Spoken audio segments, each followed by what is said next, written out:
બનારसની પવિત્ર ધરતી પર આજે એક અલગ જ ઉત્સાહ અને હલચલ મહેસૂસ થઈ રહી હતી। આખા શહેરને ગલગોટાના ફૂલો અને સ્વાગતદારાથી શણગારવામાં આવ્યું હતું। લાલબત્તી વાળી સરકારી ગાડી જેવી સર્કિટ હાઉસના મુખ્ય દ્વાર પર રોકાઈ। પોલીસ જવાનોએ સલામી આપી। લોકો તે દીકરીને જોવા માટે આતુર હતા જેણે ગરીબીને હરાવીને એક મુકામ હાંસલ કર્યો હતો। ફૂલોની વર્ષા થઈ રહી હતી, પરંતુ સફળતાના શોરબકોર વચ્ચે નવી ન્યાયાધીશ અનન્યા શર્માનું દિલ એક વિચિત્ર બેચેની અને ઊંડા સન્નાટાથી ભરેલું હતું। તેમની આંખો ભીડમાં કોઈ પોતાનાને શોધી રહી હતી। દિલ્હીમાં કાયદાનો અભ્યાસ કરતી વખતે છેલ્લા 2 વર્ષથી પિતા પંડિત રમાકાંતનો સીધો સંપર્ક નહોતો થયો। દર મહિને મની ઓર્ડર આવતા હતા અને મોટાભાઈ વિક્રમનો સંદેશ મળતો હતો કે પિતાજી તીર્થયાત્રા પર ગયા છે, પરંતુ આજે જ્યારે તે પાછી ફરી હતી ત્યારે તે આશ્વાસન ગળેથી નીચે નહોતું ઉતરતું। પિતાની સ્મિત અને તેમના આશીર્વાદ વિના આ સફળતા સંપૂર્ણપણે અધૂરી અને બેમાની લાગી રહી હતી। મંચ પર બેસીને શુભેચ્છાઓ સ્વીકાર કરતી હોવા છતાં તેમની વ્યાકુળ આત્મા વારાણસીની તે જ જૂની ગલીઓમાં ભટકી રહી હતી। સમારોહ સમાપ્ત થતાં જ અનન્યાએ દાવતનો અસ્વીકાર કર્યો અને સીધા ગંગા કિનારે સ્થિત પોતાના પૈતૃક ઘર તરફ ચાલવાનો આદેશ આપ્યો।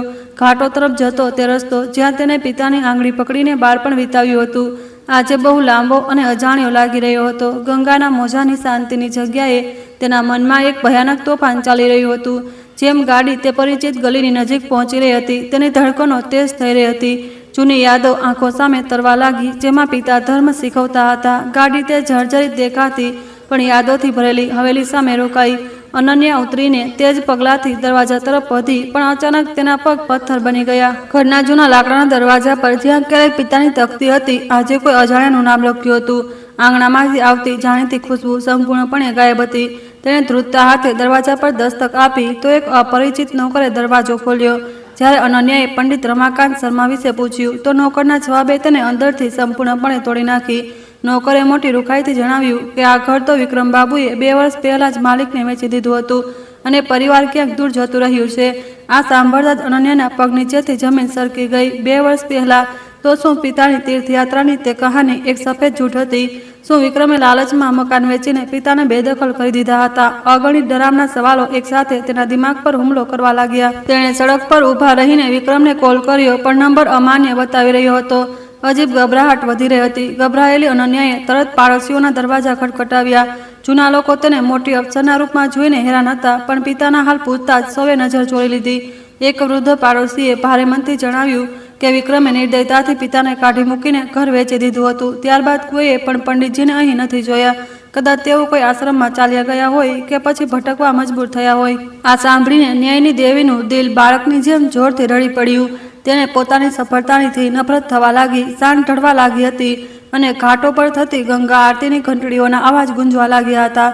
અનન્યા કિનારે જઈને બેસી ગઈ। પવિત્ર નદીની ધારાને નિહાળતા તેણે કસમ ખાધી કે જ્યાં સુધી તે પોતાના પિતાને શોધી નહીં લે અને સત્ય સામે નહીં લાવે, ત્યાં સુધી શાંતિથી નહીં બેસે। તેના મનમાં ભાઈ વિક્રમ વિરુદ્ધ ઊંડો રોષ પેદા થઈ ચૂક્યો હતો।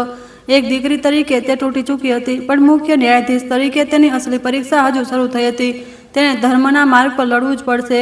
રાતના અંધારામાં જ્યારે તે પોતાની સરકારી બંગલામાં પાછી ફરી તો તે જગ્યા તેને પિંજરા જેવી લાગી રહી હતી। મખમલી પલંગ અને નોકરોની ફોજ તેની બેચેની ઓછી નહોતી કરી શકી। તેણે તરત પોલીસ અધિક્ષકને ફોન કર્યો અને શહેરના બધા વૃદ્ધાશ્રમોમાં પિતાની તસવીર મોકલવાનો ગુપ્ત આદેશ આપ્યો। તે નહોતી ઈચ્છતી કે કોઈને ખબર પડે કે મુખ્ય ન્યાયાધીશના પિતા જ લાપતા છે। આ કેવળ એક વ્યક્તિગત દુર્ઘટના નહોતી, પણ સમાજની તે આંધળી વ્યવસ્થા પર તમાચો હતો જેને સુધારવાની કસમ તેણે ખાધી હતી। આખી રાત તે પોતાની બારી પાસે ઊભી રહીને બનારસના આસમાનને નિહાળતી રહી। તારાઓથી ભરેલા આકાશમાં તેના પોતાના પિતાની ધૂંધળી તસવીર નજર આવી રહી હતી। તે વારંવાર પોતાને સવાલ કરી રહી હતી કે શું મહત્વાકાંક્ષાઓની પાછળ ભાગતા તેણે પિતાને નજરઅંદાજ કર્યા? શું માત્ર પૈસા મોકલી દેવા એ જ સંતાનનું એકમાત્ર કર્તવ્ય છે? આ કૂદતા સવાલોએ તેની આત્માને સંપૂર્ણપણે છલની કરી દીધી હતી। આવતીકાલે તેને ન્યાયાલયમાં ન્યાય કરવાનો હતો, પણ આજ રાતે તે પોતે જ મુજરિમ હતી। તેને સત્ય શોધવાનું નક્કી કર્યું। બાળપણના દિવસો યાદ કરતા તેની આંખો ફરીથી ભીની થઈ ગઈ। તે સમય જ્યારે ઘરમાં ખાવા માટે પૂરતું અનાજ નહોતું, ત્યારે રમાકાંતજી પોતે ભૂખ્યા રહીને બાળકોને ખવડાવતા હતા। સ્કૂલમાં ફી ભરવા માટે પિતાએ સખત ઠંડીમાં પોતાનો એકમાત્ર ગરમ કોટ પણ વેચી દીધો હતો। તેમણે હંમેશા એ જ શીખવ્યું હતું કે શિક્ષણ જ ગરીબીના અંધકારમાંથી બહાર નીકળવાનો એકમાત્ર રસ્તો છે। આજે તે જ રોશનીમાં નહાઈને અનન્યા તો ચમકી ઉઠી હતી, પણ દીવાની જેમ સળગતા પિતા અંધારામાં ગુમ થઈ ગયા હતા। વિક્રમ હંમેશાથી જ એક સ્વાર્થી અને મહત્વાકાંક્ષી છોકરો હતો। તેને જૂની પરંપરા અને ઈમાનદારીના સિદ્ધાંતો હંમેશા બેવકૂફી લાગતા હતા. તે જલ્દીથી જલ્દી અમીર બનવા માંગતો હતો અને તેના માટે તે કોઈ પણ હદ સુધી જઈ શકતો હતો. અનન્યાને યાદ આવ્યું કે જ્યારે તે દિલ્હી જવાની હતી ત્યારે વિક્રમે પિતાને ઘર ગીરવે મૂકીને વેપાર શરૂ કરવાની જીદ કરી હતી. પિતાએ સ્પષ્ટ ના પાડી દીધી હતી, કારણ કે તે પૈસા અનન્યાના વકીલાતના અભ્યાસ માટે રાખવામાં આવ્યા હતા. કદાચ તે દિવસે વિક્રમે પિતાથી નફરત કરવાની શરૂ કરી દીધી હતી. આ વાર્તા માત્ર અનન્યાના પરિવારની નહોતી, પણ તેજીથી બદલાતા આધુનિક ભારતીય સમાજની એક કડવી સચ્ચાઈ હતી. જ્યાં એક તરફ ઊંચી ઇમારતો અને પહોળા રસ્તાઓ બની રહ્યા હતા, ત્યાં બીજી તરફ સંબંધોની બુનિયાદ પોકળ થતી જઈ રહી હતી. પૈસા અને ભૌતિક સુખોની આંધળી દોડમાં લોકો પોતાના જ માતા પિતાને બોજ સમજવા લાગ્યા હતા. વારાણસી જેવા પવિત્ર શહેરમાં પણ જ્યાં લોકો મોક્ષની શોધમાં આવે છે, ત્યાં પણ પાપ અને સ્વાર્થનો વેપાર બરદુસ્ત ચાલુ હતો. અનન્યાનું દિલ આ સામાજિક પતનને જોઈને ધ્રુજી રહ્યું હતું. સવારના સમયે અનન્યા જ્યારે તૈયાર થઈને બહાર આવી તો તેના ચહેરા પર રાતભરની થકાવટ અને આંસુનો કોઈ નામ નિશાન નહોતો. તેને એક સાધારણ સુતરાઉ સાડી પહેરી હતી અને ચહેરા પર એક કઠોર સંકલ્પ ઝળકી રહ્યો હતો. મુખ્ય ન્યાયાધીશની ખુરશી પર બેસતા પહેલા તેણે પોતાના કક્ષમાં લાગેલી ન્યાયની દેવીની મૂર્તિને પ્રણામ કર્યા. તેણે ભગવાન વિશ્વનાથને પ્રાર્થના કરી કે તેને વ્યક્તિગત દર્દ અને પોતાની વ્યાવસાયિક જવાબદારી વચ્ચે સંતુલન જાળવવાની શક્તિ આપે. તે જાણતી હતી કે તેની ખુરશી કોઈ પણ પ્રકારના ભાવનાત્મક ભટકાણની પરવાનગી નથી આપતી. અદાલતની કાર્યવાહી શરૂ થતાં જ અનેક પેચીદા મામલા સામે આવવા લાગ્યા, પણ અનન્યાનું ધ્યાન સંપૂર્ણપણે એકાગ્ર હતું. તેણે પોતાની તીક્ષ્ણ બુદ્ધિ અને નિષ્પક્ષતાથી અને જૂના મામલાઓ પર ત્વરિત ફેંસલા સંભળાવ્યા. વકીલ અને કર્મચારીઓ તેની કાર્યશૈલીથી ખૂબ પ્રભાવિત થયા. કોઈને પણ આ વાતનો જરા પણ અંદાજ નહોતો કે આ સખત ન્યાયાધીશ અંદર જ અંદર પોતાના પિતા માટે કઈ હદે તડપી રહી છે. બપોરના ભોજન અવકાશ દરમિયાન પણ તેણે ખાધું નહીં અને માત્ર પોલીસ રિપોર્ટની રાહ જોતી રહી, જે હજી સુધી શૂન્ય હતી. સાંજ થતાં સુધી જ્યારે પોલીસ અધિક્ષક તરફથી કોઈ પણ સકારાત્મક ખબર ન આવી તો અનન્યાની ધીરજ જવાબ આપવા લાગી. બનારસ જેવા ગીચ વસ્તીવાળા શહેરમાં એક ગુમ થયેલા વૃદ્ધને શોધવો ઘાસના ઢગલામાં સોય શોધવા જેવું હતું. તેણે ફેંસલો કર્યો કે તે માત્ર પોલીસના ભરોસે નહીં બેસે. અદાલતનો સમય પૂરો થયા પછી તેણે પોતાના અંગરક્ષકોને પાછા મોકલી દીધા અને એક સાધારણ શાલ ઓઢીને કોઈને પણ જણાવ્યા વગર વિના એકલી શહેરની ગલીઓમાં નીકળી પડી. તેનું દિલ કહી રહ્યું હતું કે પિતા અહીં ક્યાંક છે. બનારસની ગલીઓમાં હંમેશાની જેમ ભીડ અને શોરથી ભરેલી હતી. ચાની દુકાનો પર લોકો રાજનૈતિક ચર્ચાઓમાં વ્યસ્ત હતા. મંદિરોમાંથી અગરબત્તીની સુગંધ આવી રહી હતી અને સડક કિનારે ભિખારીઓ ભીખ માંગી રહ્યા હતા. અનન્યા દરેક તે વૃદ્ધના ચહેરાને ધ્યાનથી જોતી હતી, જે નબળો અને બેસહારો નજર આવતો હતો. અનેકવાર તેને ભ્રમ થતો કે દૂર ઊભેલો કોઈ વ્યક્તિ તેના પિતા છે, પણ નજીક જતાં નિરાશા જ હાથ લાગતી. તેના પગ દુખવા લાગ્યા હતા, પણ આશાના સહારે તે સતત માઇલો સુધી પગપાળા ચાલતી જતી હતી. ચાલતા ચાલતા તે કેન્ટ રેલવે સ્ટેશનના બહાર વિસ્તારમાં પહોંચી ગઈ. આ તે જગ્યા હતી જ્યાં શહેરનો સૌથી ગરીબ અને ઉપેક્ષિત વર્ગ ફૂટપાથ પર સૂતો હતો. અહીંની હવામાં એક વિચિત્ર ઉદાસી અને લાચારી ભળી ગયેલી હતી. ઠંડી વધવા લાગી હતી અને બેઘર લોકો અલાવ સળગાવીને તેની ચારે બાજુ સંકોચાઈને બેઠા હતા. અનન્યાને અચાનક અહેસાસ થયો કે સમાજનું તે કાળું સત્ય છે જેને અવારનવાર સરકારી ફાઇલો અને ન્યાયના મોટા દાવાઓ નીચે મોટી ચાલાકીથી દબાવી દેવામાં આવે છે. ઘણીવાર સુધી ભટક્યા પછી પણ જ્યારે તેને કોઈ સુરાગ ન મળ્યો તો ભારે પગલાંથી તે પાછી ફરવા મજબૂર થઈ ગઈ. ઘરે પહોંચીને તેણે જોયું કે તેની મેજ પર આવતીકાલે થનારી સુનાવણીની ફાઇલો રાખેલી હતી. એક ફાઇલ શહેરના કુખ્યાત ભૂમાફિયાઓ સાથે જોડાયેલી હતી, જે ગરીબ કિસાનો અને વૃદ્ધોની જમીનો હડપી લેતા હતા. અચાનક તેને પોતાના ભાઈ વિક્રમનો ખ્યાલ આવ્યો. શું વિક્રમ પણ આવા જ કોઈ લાલચનો શિકાર થઈ ગયો હતો? તેણે નક્કી કર્યું કે તે વિક્રમની બધી સંપત્તિ અને બેંક ખાતાઓની ગુપ્ત તપાસ શરૂ કરાવશે. ગીતામાં ભગવાન કૃષ્ણએ કહ્યું છે કે કર્મનું ફળ દરેક ઇન્સાનને ભોગવવું જ પડે છે. વિક્રમે જે પાપ કર્યું હતું તેની સજા તેને આ જ જન્મમાં મળશે. આ વાત અનન્યા સારી રીતે જાણતી હતી, પરંતુ આ કર્મચક્રમાં તેના નિર્દોષ પિતાને આટલી ભયાનક સજા કેમ મળી રહી હતી? શું આ તેમનો આંધળો મોહ હતો જેણે વિક્રમને આટલો નિરકુંસુક બનાવી દીધો હતો, કે પછી નિયતિ પોતે અનન્યાને કોઈ બહુ મોટી શીખ આપવા માંગતી હતી? આ ગહન દાર્શનિક વિચારો તેના મસ્તિષ્કમાં સતત કોઈ ચક્રવ્યૂહની જેમ ઘૂમી રહ્યા હતા. રાત ખૂબ ઘેરી થઈ ચૂકી હતી અને બહાર કૂતરાઓના ભસવાના અવાજો સન્નાટાને ચીરી રહ્યા હતા. આવતીકાલે તેને શહેરની ગંદી વસ્તીઓ અને રેલવે સ્ટેશનની આસપાસના વિસ્તારોનો સરકારી પ્રવાસ કરવાનો હતો. આ એક નિયમિત નિરીક્ષણ હતું, પણ તેને નહોતી ખબર કે આવતીકાલનો દિવસ તેની જિંદગીનો સૌથી મનહૂસ અને ભયાવહ દિવસ સાબિત થવાનો હતો. તેને બિલકુલ પણ અંદાજ નહોતો કે જે પિતાને તે આખા શહેરમાં પાગલોની જેમ શોધી રહી છે, તે આવતીકાલે તેને કઈ દર્દનાક અને દયનીય હાલતમાં મળવાના હતા. બીજા દિવસે સવારે સૂર્યની પહેલી કિરણની સાથે જ ન્યાયાધીશ અનન્યા શર્માનો અધિકારી કાફલો બહાર નીકળી પડ્યો. આજે તેમને શહેરની ગંદી વસ્તીઓ અને રેલવે સ્ટેશનની આસપાસના વિસ્તારોનું નિરીક્ષણ કરવાનું હતું. સાયરન વગાડતી ગાડીઓ અને અધિકારીઓનો જમાવડો તેની તાકાતનો અહેસાસ કરાવી રહ્યો હતો, પણ કારની પાછળની સીટ પર બેઠેલી અનન્યાનું મન કોઈ ઊંડી ખાઈમાં ડૂબતું જઈ રહ્યું હતું. પદનો રૂઆબ પણ તેના ભીતરમાં ચાલી રહેલા તે ભયાનક દ્વંદને શાંત નહોતો કરી શકતો, જે ગઈ રાતથી જ તેના દિમાગ અને દિલ પર સંપૂર્ણપણે હાવી થઈ ચૂક્યો હતો. બનારસની સાંકડી સડકો પરથી પસાર થતા તે સતત બારીમાંથી બહાર ડોક્યું કરી રહી હતી. તેની આંખો સડક કિનારે બેઠેલા દરેક વૃદ્ધ ઇન્સાનને એવી રીતે ઘૂરતી હતી જાણે તે જ તેના ખોવાયેલા પિતા હોય. શહેરની સવાર હંમેશાની જેમ શોરબકોર અને ભાગદોડથી ભરેલી હતી. પ્રશાસનના લોકો તેને શહેરનો માત્ર સાફ સુથરો હિસ્સો જ બતાવવા માંગતા હતા, પણ અનન્યાની સખત હિદાયત હતી કે ગાડી સીધી સૌથી પછાત વિસ્તારો તરફ લઈ જવાય. તે સમાજની તે નગ્ન અને કડવી સચ્ચાઈને પોતાની આંખોથી ઊંડાણપૂર્વક જોવા અને સમજવા માંગતી હતી, જેથી સાચો ન્યાય કરી શકે. કાફલો ધીમે ધીમે વારાણસી કેન્ટ રેલવે સ્ટેશનના મુખ્ય દ્વાર પાસે પહોંચીને રોકાઈ ગયો. અહીંનું દ્રશ્ય શહેરના બાકીના હિસ્સાઓથી બિલકુલ અલગ અને ભયાવહ હતું. સ્ટેશનની બહાર હજારો યાત્રીઓ, કુલીઓ અને ફેરીવાળાઓની ભારે ભીડ જમા હતી. તે જ ભીડની વચ્ચે ફૂટપાથના કિનારે તે લોકો પણ સૂતેલા હતા જેનો આ દુનિયામાં કોઈ પોતાનું નહોતું. ગરીબી, લાચારી અને ભૂખમરાનું આવું બીભત્સ દ્રશ્ય જોઈને કોઈનું પણ દિલ ધ્રુજી ઉઠે.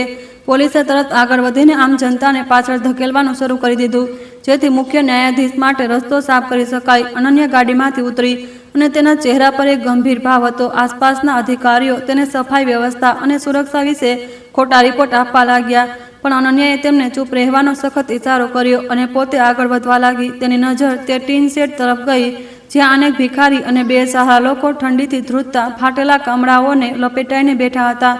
હવામાં એક વિચિત્ર દુર્ગંધ અને ભારે નિરાશા ભળેલી હતી. આ તે દુનિયા હતી જેને લોકો અવારનવાર પોતાની સુખ સુવિધાની ચાદર ઓઢીને સંપૂર્ણપણે હંમેશા અવગણી દેશે. જેવી તે બેસહારા લોકોને તે સમૂહની નજીક પહોંચી, તેના પગ અચાનક કોઈ અદ્રશ્ય શક્તિએ જકડી લીધા. તેના શ્વાસ ગળામાં જ અટકી ગયા અને દિલની ધડકનો એટલી તેજ થઈ ગઈ કે તેને પોતાના જ કાનમાં સંભળાવા લાગી. શેડના એક અંધારા ખૂણામાં જમીન પર એક બહુ જ વૃદ્ધ અને નબળો આદમી બેઠેલો હતો. તેના હાડકાં તેના શરીરની બહારથી જ ગણી શકાતા હતા.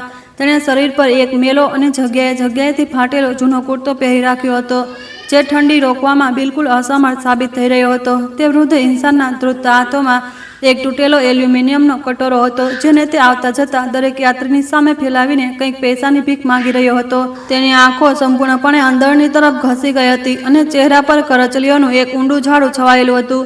અનન્યાની આંખો ફાટેલી જ રહી ગઈ. તે મૂર્તિની જેમ ત્યાં જ જામી ગઈ હતી. તેના અંગરક્ષકો અને અધિકારીઓ સમજી નહોતા શકતા કે અચાનક મેડમને શું થઈ ગયું અને તે ગંદા ભિખારીને આટલી હેરતથી સતત કેમ ઘૂરી રહી છે. તે વૃદ્ધે ખાંસતા ખાંસતા પોતાનું માથું ઊંચું કર્યું, કારણ કે કોઈ દયાળુ યાત્રીએ તેના તૂટેલા કટોરામાં એક સિક્કો નાખી દીધો હતો. જેવી તેણે આભાર વ્યક્ત કરવા માટે પોતાની ધૂંધળી આંખો ઉપર કરી, અનન્યા માટે દુનિયા તેજ પળે ફરી ગઈ. આસમાન તૂટીને તેના માથા પર પડ્યું અને પગ નીચેથી બનારસની તે મજબૂત જમીન સરકી ગઈ. તે બીજું કોઈ નહીં પણ તેના જન્મદાતા, તેના ભગવાન, તેના પ્રિય પિતા પંડિત રમાકાંત શર્મા જ હતા. જે પિતાએ તેને જીવનની દરેક ખુશી આપી, તે આજે આ રીતે સડક પર કૂતરાઓની જેમ ઘસડાઈ રહ્યા હતા. આ તે ભયંકર સત્ય હતું જેને સ્વીકારવાથી તેનું આખું અસ્તિત્વ જ ઇનકાર કરી રહ્યું હતું. આ કેવી રીતે શક્ય બની શકે કે જે ઇન્સાન કાલ સુધી આખા ગામમાં એક સન્માનિત શિક્ષકના રૂપમાં પૂજાતો હતો, આજે તે રેલવે સ્ટેશનની ધૂળ ખાઈ રહ્યો છે. જે પિતાએ તેને હંમેશા સ્વાભિમાન અને ધર્મનો પાઠ ભણાવ્યો, તે આજે થોડાક રૂપિયા માટે લોકોની સામે હાથ ફેલાવી રહ્યા છે. અનન્યાના દિમાગની નસો ફાટી જવાની હતી. તેના ભીતરમાં અપરાધબોધ અને ભયંકર પીડાનો એક એવો જ્વાળામુખી ફાટ્યો જેણે તેને અંદર સુધી બાળીને રાખ કરી દીધી. અચાનક તેના કાનોમાં પિતાની તે જૂની અવાજ ગુંજવા લાગી જ્યારે તેમણે કહ્યું હતું કે દીકરી, તું બસ પોતાના અભ્યાસ પર ધ્યાન આપ, પૈસાની ચિંતા ન કર. હું મારી પેન્શનના પૈસાથી તારી દરેક જરૂરિયાત પૂરી કરીશ. હવે અનન્યાને તે ભયાનક જૂઠનો અસલી મતલબ સમજાઈ રહ્યો હતો. તેના ભાઈ વિક્રમે પોતાની બધી સંપત્તિ અને પૈસા હડપી લીધા હતા અને તેમને ઘરથી બેદખલ કરી દીધા હતા, અને તેના પિતાએ પોતાની દીકરીના અભ્યાસમાં કોઈ બાધા ન આવે તેથી પોતે ભિખારી બનીને તેને પૈસા મોકલવાનું ચાલુ રાખ્યું હતું. આ મહાન બલિદાનની સચ્ચાઈ જાણીને અનન્યાનું દિલ લોહીના આંસુએ રડવા લાગ્યું. તે કઈ વાતનું ઘમંડ કરી રહી હતી? પોતાની આ મુખ્ય ન્યાયાધીશની લાલબત્તીવાળી ગાડીનું કે પોતાના મોંઘા પોશાક અને રૂઆબનું? તેની આ બધી સફળતા, તેનું આ બધું સન્માન, બધું જ તેના પિતાના લોહી પરસેવા અને આ તૂટેલા કટોરામાંથી ભીખમાં મળેલા પૈસાથી બન્યું હતું. તે ન્યાયની ખુરશી પર બેસીને આખા જિલ્લાને ન્યાય વહેંચવા આવી હતી, પણ પોતાના જ ઘરમાં થઈ રહેલા આ ભયાનક અન્યાયથી તે સંપૂર્ણપણે અજાણ અને બિલકુલ આંધળી હતી. હવે તેનાથી એક પળ પણ વધુ ઊભું ન રહેવાયું. તેણે પ્રોટોકોલ, સુરક્ષા, મીડિયાના કેમેરા અને આસપાસમાં ઊભેલા ડઝનબદ્ધ અધિકારીઓની પરવા કર્યા વિના તે તરફ દોટ લગાવી દીધી. તેના સુરક્ષા કર્મીઓ ગભરાઈ ગયા અને તેને રોકવા માટે પાછળ ભાગ્યા. પણ આજે આ દીકરીને પોતાના પિતાની પાસે જવાથી દુનિયાની કોઈ પણ તાકાત રોકી નહોતી શકતી. ભીડ આ જોઈને હેરાન હતી કે જિલ્લાની સૌથી મોટી અધિકારી અચાનક એક ગંદા અને દુર્ગંધ મારતા ભિખારી તરફ આ રીતે પાગલોની જેમ કેમ દોડી રહી છે. પણ અનન્યા માટે હવે દુનિયાનો કોઈ મતલબ નહોતો. તે દોડીને સીધી પોતાના પિતાના પગમાં પડી. બનારસની તે ધૂળભરી જમીન પર જ્યાં લોકો થૂંકતા હતા ત્યાં ન્યાયની દેવી ઘૂંટણીએ બેઠેલી હતી. તેણે પોતાના પિતાના તે ધ્રુજતા અને ઠંડા હાથોને પોતાના હાથોમાં લઈ લીધા અને ધ્રુસકે રડવા લાગી. તેની આંખોમાંથી આંસુનો સેલાબ વહી નીકળ્યો હતો, જેણે પિતાના મેલા હાથોને ભીના કરી દીધા. બાબુજી! તેના મોઢામાંથી બસ આ એક જ શબ્દ મોટી મુશ્કેલીથી નીકળી શક્યો. તેની અવાજમાં એટલો ઊંડો દર્દ અને પીડા હતી કે આસપાસનો શોર પણ એક પળ માટે થંભી ગયો. પંડિત રમાકાંતે હેરાનીથી તે મોટી અક્ષરને જોઈ જે તેમના પગમાં પડીને રડી રહી હતી. તેમની મોતિયાબિંદવાળી નબળી આંખોને વિશ્વાસ નહોતો આવતો. તેમણે ધ્યાનથી તે ચહેરાને જોવાની કોશિશ કરી. જેવી તેમણે પોતાની દીકરી અનન્યાને ઓળખી, તેમના ચહેરા પર ખુશીની જગ્યાએ એક ભયંકર શરમ અને અપરાધબોધ છવાઈ ગયો. તેમનું આખું શરીર બુરી રીતે ધ્રુજવા લાગ્યું અને હાથમાંથી તે તૂટેલો કટોરો છૂટીને જમીન પર પડી ગયો. ભીખમાં મળેલા તે થોડાક સિક્કા સ્ટેશનની કઠોર જમીન પર વિખેરાઈ ગયા અને વિચિત્ર અવાજ કરવા લાગ્યા. અનન્યા, મારી બચ્ચી, તું અહીં કેવી રીતે? રમાકાંતના સૂકા હોઠોમાંથી લથડાતી અવાજ નીકળી. તેઓ તરત પોતાના ફાટેલા અને ગંદા કપડાને સમેટી લેવા લાગ્યા, જેથી તેમની દીકરી તેમનું આ તૃણાસ્પદ રૂપ ન જોઈ શકે. તેઓ પાછળ હટવાની કોશિશ કરી રહ્યા હતા, જાણે તેઓ આ પવિત્ર પદ પર બેઠેલી પોતાની દીકરીને પોતાના મેલા હાથોથી ગંદી ન કરવા માંગતા હોય. એક પિતાનો આ સંકોચ અને પોતાની જ દીકરીથી આ દૂરી જોઈને અનન્યાનું હૃદય ફાટી ગયું. તેણે આગળ વધીને પોતાના પિતાને ખૂબ મજબૂતીથી ગળે લગાવી લીધા અને જોર જોરથી ધ્રુસકે વિલાપ કરવા લાગી. સ્ટેશન પર હાજર દરેક ઇન્સાનના શ્વાસ આ દ્રશ્યને જોઈને રોકાઈ ગયા હતા. સુરક્ષા કર્મી, પોલીસ અફસર, સ્ટેશન માસ્ટર અને ત્યાં હાજર આમ જનતા બધા પથ્થરની મૂર્તિ બની ચૂક્યા હતા. કોઈને સમજ નહોતું આવતું કે એક મુખ્ય ન્યાયાધીશ અને એક ભિખારી વચ્ચે આ કયો સંબંધ છે. પણ જ્યારે લોકોએ અનન્યાના મોઢામાંથી બાબુજી શબ્દ સાંભળ્યો તો આખી ભીડમાં સન્નાટો છવાઈ ગયો. જે અધિકારીઓ થોડીવાર પહેલા તે ભિખારીને ત્યાંથી ભગાડવાની યોજના બનાવી રહ્યા હતા, હવે તેમના માથા પર શરમ અને ડરના માર્યા સંપૂર્ણપણે નીચે ઝૂકી ગયા હતા. અનન્યાએ પોતાના પિતાના કપડામાંથી આવતી દુર્ગંધ અને શરીર પર લાગેલી ગંદકીથી કોઈ ફરક નહોતો પડી રહ્યો. તે માત્ર તેમને મહેસૂસ કરવા માંગતી હતી. તેણે તેમના ખરબચડા ગાલોને ચૂમ્યા અને તેમના માથા પર પોતાનું માથું રાખી દીધું. મને માફ કરી દો બાબુજી, મને માફ કરી દો. હું કેટલી આંધળી થઈ ગઈ હતી કે મેં તમારી તકલીફને ક્યારેય મહેસૂસ જ ન કરી. તમે મને આ મુકામ સુધી પહોંચાડવા માટે પોતાને આ નર્કમાં ઝૂકી દીધા. તે હિબકા લેતા સતત બોલતી જતી હતી અને તેનું દર્દ આખા સ્ટેશન પર ગુંજી રહ્યું હતું. રમાકાંતે પોતાની ધ્રુજતી આંગળીઓથી પોતાની દીકરીના આંસુ લૂછ્યા. તેમના ચહેરા પર હજી પણ તે ગર્વ અને પ્રેમ ઝળકી રહ્યો હતો, જે એક પિતાને પોતાની સફળ સંતાનને જોઈને હોય છે. રડ નહીં મારી બચ્ચી, તું તો મારું માથું ગર્વથી ઊંચું કરી દીધું છે. આ દુનિયા શું વિચારશે કે શહેરની આટલી મોટી અફસર સડક પર બેસીને રડી રહી છે. ઊભી થઈ જા દીકરી, પોતાના કપડાં ખરાબ ન કર, તેમણે તેને સમજાવતા કહ્યું. પણ તેમના આ નિસ્વાર્થ શબ્દોએ અનન્યાના દિલમાં ધગધગી રહેલી આગમાં ઘી નાખવાનું કામ કર્યું હતું. તેણે ત્યાં જ રેલવે સ્ટેશનની તે ભીડ અને પોતાના બધા અધિકારીઓની સામે કસમ ખાધી કે તે આ અન્યાયનો બદલો જરૂર લેશે. જે ભાઈએ તેના પિતાને આ હાલતમાં પહોંચાડ્યા છે તેને તે કોઈ પણ કિંમત પર છોડશે નહીં. આ કેવળ એક પારિવારિક મામલો નહોતો, પણ આ સમાજના તે નીચે ગયેલા નૈતિક સ્તરનું સૌથી ક્રૂર ઉદાહરણ હતું, જેને સુધારવાની જવાબદારી હવે તેના ખભા પર હતી. ધર્મ અને ન્યાયની જે દેવીની પૂજા તે કરતી હતી, આજે તે દેવીએ તેને તેનું સૌથી મોટું અને સૌથી કઠિન કર્તવ્ય યાદ દેવડાવી દીધું હતું. અનન્યાએ તરત પોતાના સુરક્ષા કર્મીઓને આદેશ આપ્યો કે તેઓ ગાડીનો દરવાજો ખોલે. તેણે પોતાના પિતાને સહારો આપીને ઊભા કર્યા અને પોતે પોતાના હાથોથી તેમને એ વીઆઈપી ગાડીની પાછળની સીટ પર મોટા સન્માનથી સાથે બેસાડ્યા. જે ગાડી થોડીવાર પહેલા સુધી સત્તા અને રૂઆબનું પ્રતીક હતી, આજે તે સાચા અર્થમાં ન્યાયના રથમાં બદલાઈ ગઈ હતી. ભીડ હજી પણ સ્તબ્ધ ઊભી આ બધું જોઈ રહી હતી. બીજા કોઈએ કંઈ પણ કહ્યા વિના અનન્યા ગાડીમાં બેઠી અને ડ્રાઈવરને સીધા સર્કિટ હાઉસ તરફ ચાલવાનો એક બહુ જ સખત આદેશ આપ્યો. રસ્તાભર તે પોતાના પિતાનો હાથ મજબૂતીથી પકડી રહી, જાણે તેને ડર હોય કે ક્યાંક તેઓ ફરીથી ગુમ ન થઈ જાય. બનારસની તેજ સડકો અને તેજ ઘાટ જે સવારે તેને ઉદાસ કરી રહ્યા હતા, હવે તેને એક યુદ્ધના મેદાનની જેમ લાગી રહ્યા હતા, જ્યાં તેને પોતાના ધર્મની લડાઈ લડવાની હતી. આ લડાઈ માત્ર વિક્રમની વિરુદ્ધ નહોતી, પણ તે આખી વ્યવસ્થા અને લાલચની વિરુદ્ધ હતી, જે ઇન્સાનને આંધળો બનાવી દે છે. આજે રાત તેને પોતાના પિતા પાસેથી તે આખી ભયાનક સચ્ચાઈ જાણવાની હતી, જે છેલ્લા 2 વર્ષોથી દફન હતી. ગાડી સર્કિટ હાઉસની અંદર દાખલ થઈ તો ત્યાંનું દ્રશ્ય પણ અચાનક બદલાઈ ગયું. નોકર અને કર્મચારીઓ એ જોઈને હેરાન હતા કે મેડમ પોતાની સાથે એક ભિખારીને કેમ લઈ આવી છે, પણ અનન્યાની આંખોમાં જે જ્વાળા ધગધગી રહી હતી તેને જોઈને કોઈની પણ કંઈ પૂછવાની હિંમત ન થઈ. તેણે પોતાના સ્ટાફને તરત ગરમ પાણી, સાફ કપડાં અને ડોક્ટરનો ઇંતજામ કરવાનો કડક આદેશ આપ્યો. આજની રાત બહુ લાંબી અને આંસુઓથી ભરેલી થવાની હતી, જ્યાં ભૂતકાળના દરેક પાનાને પલટાવીને તે કડવા અને ઝેરીલા સત્યનો સામનો કરવાનો હતો. સર્કિટ હાઉસના રૂમમાં સન્નાટો છવાયેલો હતો. અનન્યાએ પોતાના હાથોથી પિતાને ગરમ પાણીથી નવડાવ્યા અને સુતરાઉ કપડાં પહેરાવ્યા. જ્યારે ડોક્ટરે તેમના શરીરનું મોયાનો કર્યું તો તેમની આંખોમાં પણ ભયનાશ આવી ગઈ. કુપોષણ અને ભયંકર ઠંડીના કારણે રમાકાંતજીનું શરીર તૂટી ચૂક્યું હતું. પગમાં પડેલા ફોલ્લા આ વાતની ગવાહી આપી રહ્યા હતા કે તેમણે કેટલીય રાતો સુધી સડકોની ધૂળ છાણી હતી. આ બધું જોઈને અનન્યાનું દિલ દર્દથી કકડી ઉઠતું હતું અને તે કોઈ પણ રીતે પોતાના આંસુઓને રોકી નહોતી શકી. રાતના ભોજનના સમયે તેણે પિતાને પોતાના હાથોથી ખાવાનું ખવડાવ્યું. કેટલાય વર્ષો પછી રમાકાંતજીએ પેટ ભરીને ગરમ ભોજન નસીબ થયું હતું. તેઓ દરેક કોળીઓ ખાતા પોતાની દીકરીને ગર્વ અને ખુશીથી નિહાળી રહ્યા હતા. ખાધા પછી જ્યારે તેઓ પલંગ પર સૂતા તો રૂમની બત્તીઓ બુઝાવી દેવામાં આવી અને માત્ર એક નાનો નાઇટલેમ્પ સળગી રહ્યો હતો. તે મધ્યમ રોશનીમાં પિતાના ચહેરાની કરચલીઓ પણ વધુ ઊંડી લાગી રહી હતી. અનન્યા તેમના પગની પાસે બેસી ગઈ અને ધીમે ધીમે તેમના થાકેલા પગ દબાવવા લાગી.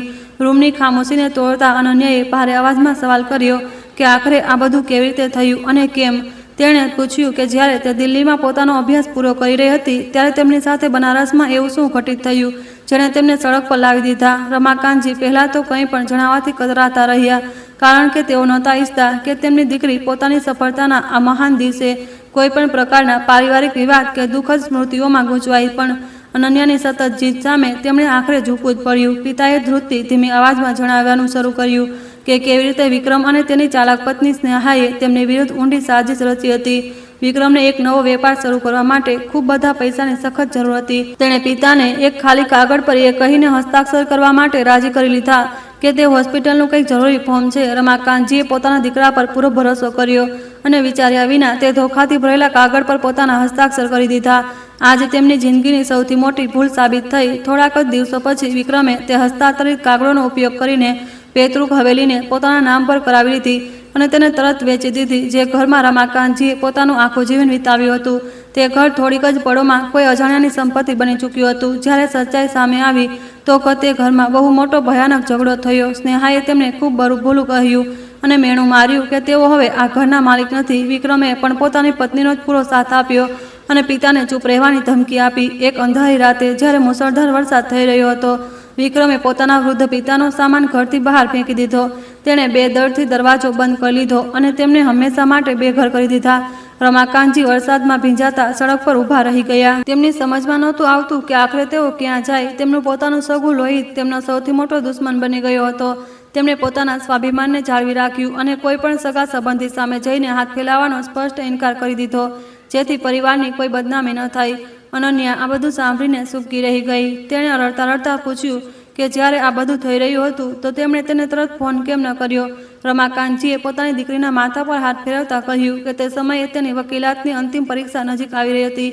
તેઓ નહોતા ઈચ્છતા કે તે આ ભયાનક ખબરથી તેનું ધ્યાન ભટકે અને તેનું સોનેરી ભવિષ્ય ખરાબ થઈ જાય. જો તેઓ તેને જણાવત તો પોતાનો અભ્યાસ છોડીને પાછી બનારસ આવી જાત. તેમણે પોતાની દીકરીની સફળતા માટે પોતાનું ભયાનક દર્દ અને અપમાન ચૂપચાપ પી લીધું.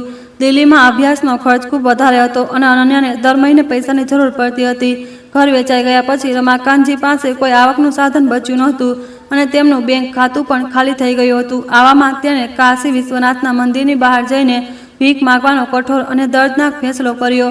જે વ્યક્તિ ક્યારેક આખા ગામને જ્ઞાન વહેંચતો હતો તે આજે પોતાની દીકરીના સપનાઓને જીવંત રાખવા માટે અજાણ્યા લોકોની સામે પોતાના હાથ ફેલાવી રહ્યો હતો. આ એક પિતાના ઊંડા પ્રેમની ચરમસીમા હતી. તેઓ દિવસભર રેલવે સ્ટેશન અને ઘાટો પર ભીખ માંગતા હતા અને સાંજે તે સિક્કાઓને એકઠા કરીને પોસ્ટ ઓફિસ જતા હતા. ત્યાંથી તેઓ પોતાની જૂની જમા કરેલી પેન્શનનું બહાનું બનાવીને અનન્યાને દર મહિને નિયમિત રૂપથી મની ઓર્ડર મોકલતા રહેતા હતા. અનેકવાર એવું થયું કે તેમની પાસે પોતાના ખાવા માટે એક રૂપિયો પણ ન બચ્યો, પણ તેમણે દીકરીના અભ્યાસના પૈસામાં ક્યારેય કોઈ કમી ન આવવા દીધી. તેમણે ભૂખ અને ભયંકર ઠંડીને સહન કરતા પોતાની બચ્ચીની સફળતા માટે પોતાને સંપૂર્ણપણે મિટાવી દીધા. પિતાની આ દર્દનાક કહાની સાંભળીને અનન્યા ખૂબ જોરથી રડવા લાગી. તેણે પોતાના માથાને જોરથી પીટ્યું અને પોતાને કોસવા લાગી કે તે કેટલી આંધળી હતી જે આ પૈસાની અસલી કિંમતને ક્યારેય સમજી જ ન શકી. તે કાગળના ટુકડા નહોતા, પણ તેના પિતાના લોહી પરસેવા અને આત્મસન્માનની કિંમત હતા. દરેક તે રૂપિયો જે તેણે પોતાની કિતાબો અને સુખ સુવિધાઓ પર ખર્ચ કર્યો હતો તે અસલમાં તેના પિતાના અપમાન અને ભૂખથી સનાયેલો હતો. આ અપરાધબોધ તેને અંદર જ અંદર કોઈ ભયાનક આગની જેમ બાળી રહ્યો હતો. રમાકાંતજીએ પોતાની લાડકી દીકરીને રડતા જોઈ તો તેઓ પોતે ખૂબ વધારે ભાવુક થઈ ગયા. તેમણે તેના આંસુઓને લૂછતા કહ્યું કે આમાં તેનો કોઈ દોષ નથી. તેમણે તો બસ એક પિતા હોવાનો પોતાનો ધર્મ પૂરી ઈમાનદારીથી નિભાવ્યો છે. તેમણે કહ્યું કે તેમનો આ સંઘર્ષ આજે ત્યારે સફળ થઈ ગયો જ્યારે તેમણે પોતાની દીકરીને મુખ્ય ન્યાયાધીશની સન્માનજનક ખુરશી પર બેઠેલી જોઈ. તેમનું માનવું હતું કે સમાજમાં બદલાવ લાવવા માટે સારા અને સાચા લોકોનું શક્તિશાળું હોવું જરૂરી છે અને અનન્યા તેમની તે ઉમ્મીદ હતી. પણ અનન્યાનું દિલ હવે માત્ર દુઃખથી નહોતું ભરેલું, પણ તેમાં ક્રોધની એક બહુ ભયંકર આગ પણ ધગધગી રહી હતી. પોતાના જ ભાઈના આ ધૃણાસ્પદ અને સ્વાર્થી કૃત્યે તેના અંદરના બધા પારિવારિક મોહને હંમેશા માટે ખતમ કરી દીધા હતા. જે ઇન્સાન પોતાના જન્મદાતાની સાથે આવો અમાનવ વ્યવહાર કરી શકે છે તે કોઈ પણ પ્રકારની દયા કે માફીને બિલકુલ પણ હકદાર ન હોઈ શકે. તેણે પોતાના આંસુઓને સાફ કર્યા અને મનોમન એક બહુ જ કઠોર સંકલ્પ લીધો કે તે આ અન્યાયને ક્યારેય નહીં સહન કરે. તેણે પિતાના ચરણોને સ્પર્શ કરતા કહ્યું કે આજ સુધી તેણે માત્ર કિતાબોમાં ન્યાય વિશે વાંચ્યું હતું, પણ હવે તે આ ન્યાયને અસલ જિંદગીમાં લાગુ કરીને બતાવશે. વિક્રમે જે પાપ કર્યું છે તે માત્ર એક નૈતિક અપરાધ નથી, પણ એક બહુ મોટો કાનૂની અપરાધ પણ છે. વરિષ્ઠ નાગરિકોના અધિકારોનું હનન અને ધોખાધડીના મામલામાં તેને બહુ કડક સજા મળવી નક્કી છે. અનન્યાએ નક્કી કર્યું કે તે પોતાની તાકાત અને પદનો ઉપયોગ કરીને પોતાના ભાઈના બધા કાળા કારનામાઓને ઉજાગર કરશે. હિન્દુ ધર્મમાં કર્મનો સિદ્ધાંત બહુ સ્પષ્ટ અને કઠોર છે. ઇન્સાન જે વાવે છે તેને તે જ કાપવું પડે છે. વિક્રમે જે બેરહમીથી પોતાના પિતાને સડક પર ફેંક્યા હતા તે પ્રકૃતિના નિયમોની વિરુદ્ધ એક બહુ ભયંકર વિદ્રોહ હતો. હવે કર્મનું તે ચક્ર પાછું ફરીને વિક્રમ તરફ તેજીથી આવી રહ્યું હતું. નિયતિએ પોતે અનન્યાને ન્યાયની સૌથી મોટી ખુરશી પર બેસાડી હતી જેથી તે પોતાના ભાઈ અને તેના ભયંકર પાપોની સજા આપી શકે. આ કોઈ મામૂલી સંયોગ નહોતો, પણ ઈશ્વરની ઊંડી યોજના હતી. રાત ઘણી ઘેરી થઈ ચૂકી હતી અને રમાકાંતજી પોતાની કહાની સંભળાવતા થાકીને ગાઢ નિંદ્રામાં સૂઈ ગયા હતા. ઘણા મહિનાઓ પછી આજે તેમને એક સુરક્ષિત અને નરમ પલંગ પર સૂવું નસીબ થયું હતું. તેમના ચહેરા પર હજી પણ તે શાંતિ ઝળકી રહી હતી જે માત્ર એક નિસ્વાર્થ ઇન્સાનના ચહેરા પર જ હોઈ શકે છે. અનન્યા ઘણીવાર સુધી ત્યાં જ બેસીને તેમના શાંત ચહેરાને નિહાળતી રહી. તેમને તેમના કામડાઓને ઠીક કર્યો અને તેમના માથાને ચૂમીને રૂમમાંથી બહાર નીકળી ગઈ. તે હવે તેના માટે સૂવાનો કોઈ પણ સમય બચ્યો નહોતો. તે સીધી પોતાના અધ્યયન કક્ષમાં ગઈ અને મેજ પર પડેલી તે કાનૂની ફાઇલોને ખોલવા લાગી જેને તેણે ગઈકાલે સાંજે જોઈ હતી. તે શહેરના બધા ભૂમાફિયાઓ અને ધોખાધડીના મામલાઓની ગંભીરતાથી તપાસ કરી રહી હતી. તેને પૂરો વિશ્વાસ હતો કે વિક્રમે માત્ર પોતાના પિતાને જ ધોખો નહીં આપ્યો હોય, પણ તે જરૂર કોઈ મોટા અને ખતરનાક અપરાધિક ટોળીનો હિસ્સો બની ચૂક્યો હશે. લાલચની કોઈ સીમા હોતી નથી અને વિક્રમની ભૂખ તો બહુ વધારે હતી. તે આખી રાત જાગીને જૂના બધા મહત્વપૂર્ણ મામલાઓને તપાસવા લાગી. સવારના 3 વાગી ચૂક્યા હતા અને બહાર ખૂબ જ ભયંકર ઠંડી હવા ચાલી રહી હતી. અનન્યાએ પોતાનો ફોન ઉઠાવ્યો અને સીધા જિલ્લાના વરિષ્ઠ પોલીસ અધિક્ષકને કોલ લગાવી દીધો.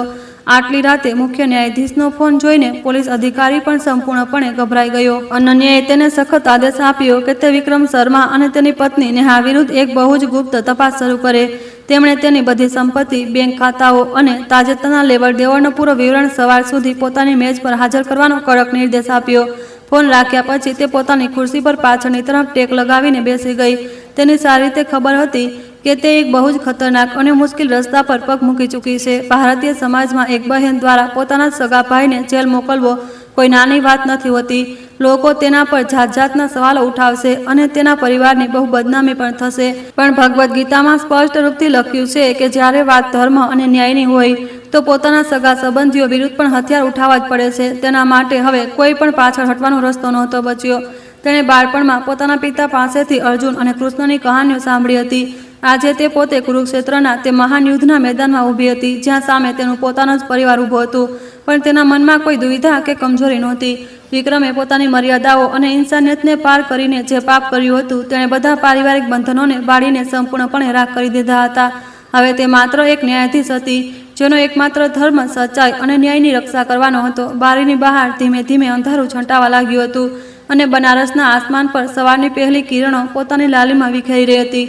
આ નવી સવાર માત્ર એક નવા દિવસની શરૂઆત નહોતી, પણ આ અન્યાયના તે અંધારા યુગનું અંતનું પ્રતીક હતી જેને વિક્રમે શરૂ કર્યું હતું. આજે બનારસની અદાલતમાં એક બહુ જ અલગ અને ઐતિહાસિક મુકદ્દમો શરૂ થવાનો હતો. અનન્યાએ ઊંડો શ્વાસ લીધો અને પોતાના ચહેરા પર પાણીના છાંટા માર્યા. તે સંપૂર્ણપણે તૈયાર હતી કારણ કે હવે યુદ્ધનું બ્યુગલ વાગી ચૂક્યું હતું. આજે અદાલતમાં તેને માત્ર મુકદ્દમાઓની સુનાવણી નહોતી કરવાની, પણ તેને તે સામાજિક સડાનો પણ ઇલાજ કરવાનો હતો, જે વિક્રમ જેવા લાલચી લોકોના રૂપમાં સમાજમાં તેજીથી ફેલાઈ રહી હતી. તે જાણતી હતી કે વિક્રમ બહુ જ ચાલાક અને શાતિર ઇન્સાન છે. તે આટલી આસાનીથી હાર નહીં માને, પણ તે ભૂલી ગયો હતો કે કાયદાના હાથ બહુ લાંબા હોય છે અને જ્યારે કોઈ ન્યાયાધીશ પોતાની પૂરી ઈમાનદારી અને શક્તિની સાથે ન્યાય કરવા પર ઉતરી આવે છે તો મોટામાં મોટા અપરાધીઓને પણ ઘૂંટણ ટેકવા પડે છે. સૂરજ સંપૂર્ણપણે આસમાનમાં નીકળી આવ્યો હતો અને બનારસ શહેર પોતાની જૂની ગતિથી દોડવા લાગ્યું હતું. ગંગાના ઘાટો પર થનારી સવારની આરતીની મધુર ધ્વનિ હવામાં ગુંજી રહી હતી અને એક નવી સકારાત્મક ઉર્જાનો સંચાર કરી રહી હતી. અનન્યા પોતાના ખુરશી પરથી ઊભી થઈ અને તેણે ન્યાયની દેવીની મૂર્તિને પ્રણામ કર્યા. આજે તેનું મન બિલકુલ શાંત હતું, કારણ કે હવે કોઈ ભ્રમ નહોતો બચ્યો. તેના હાથમાં ધર્મનો તે મજબૂત હથોડો હતો, જે હવે બહુ જ જલ્દી વિક્રમના પાપોના મહેલને ચકનાચૂર કરવાનો હતો. ન્યાયાલયના વિશાળ કક્ષમાં આજે એક વિચિત્ર ખામોશી છવાયેલી હતી. ન્યાયાધીશ અનન્યા શર્મા પોતાની ખુરશી પર બેઠી હતી, પણ આજે તેમની આંખોમાં એક અલગ જ જ્વાળા ધગધગી રહી હતી. તેમની સામે મેજ પર તે તમામ બેબસ અને લાચાર વૃદ્ધોની ભારે ફાઇલો રાખેલી હતી, જેમની કિંમતી જમીનો ધોખાથી હડપી લેવામાં આવી હતી. બનારસ જેવા પવિત્ર શહેરમાં જ્યાં લોકો મોક્ષ પ્રાપ્તિની કામના કરીને આવે છે, ત્યાં આવા ઘૃણાસ્પદ અપરાધોનું થવું સમાજની ઘટી રહેલી માનસિકતાને સાફ દર્શાવી રહ્યું હતું. અનન્યા દરેક એક પાનાને ખૂબ જ ઊંડાણપૂર્વક અને સાવધાનીથી વાંચી રહી હતી, કારણ કે હવે આ માત્ર એક કાનૂની પ્રક્રિયા નહીં, પણ ધર્મની લડાઈ હતી.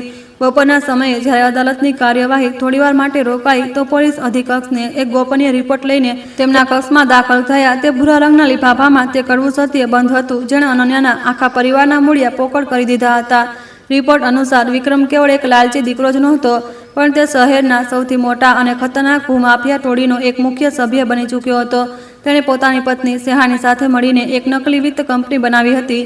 તેઓ લોકો સીધા સાદા વૃદ્ધોને ઊંચા વ્યાજનું લાલચ આપીને ફસાવતા હતા અને પછી કર્જના ઝાડમાં ગૂંચવીને તેમની બધી પૈતૃક સંપત્તિઓને બહુ જ નિર્દયતાથી હંમેશા માટે હથિયાવી લેતા હતા.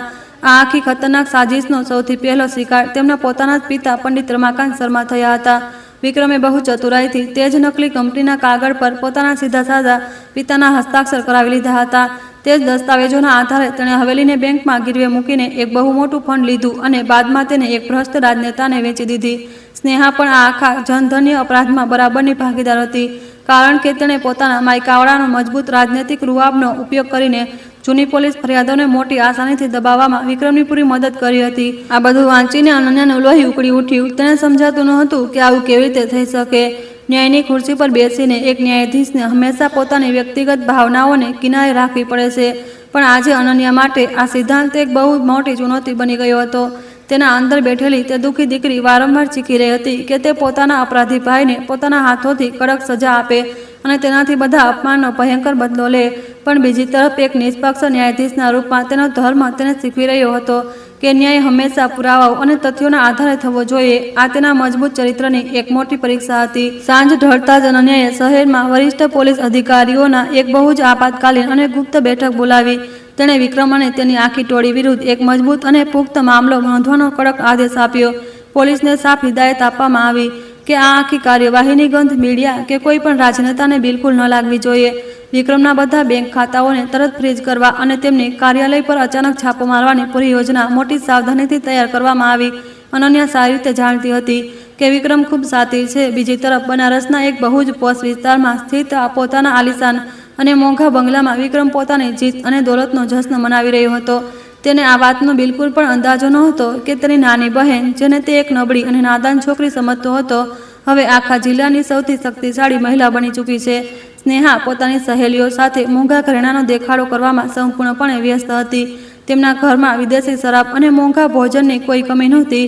તે લોકો ભૂલી ચૂક્યા હતા કે આ મહેલ પિતાના આંસુઓથી બન્યો છે. અડધી રાતના સમયે શહેરની ખામોશીને ચીરતી પોલીસની કેટલીય ગાડીઓના સાયરન વગાડ્યા વિના વિક્રમના તે આલિશાન બંગલાની બહાર આવીને રોકાઈ ગઈ.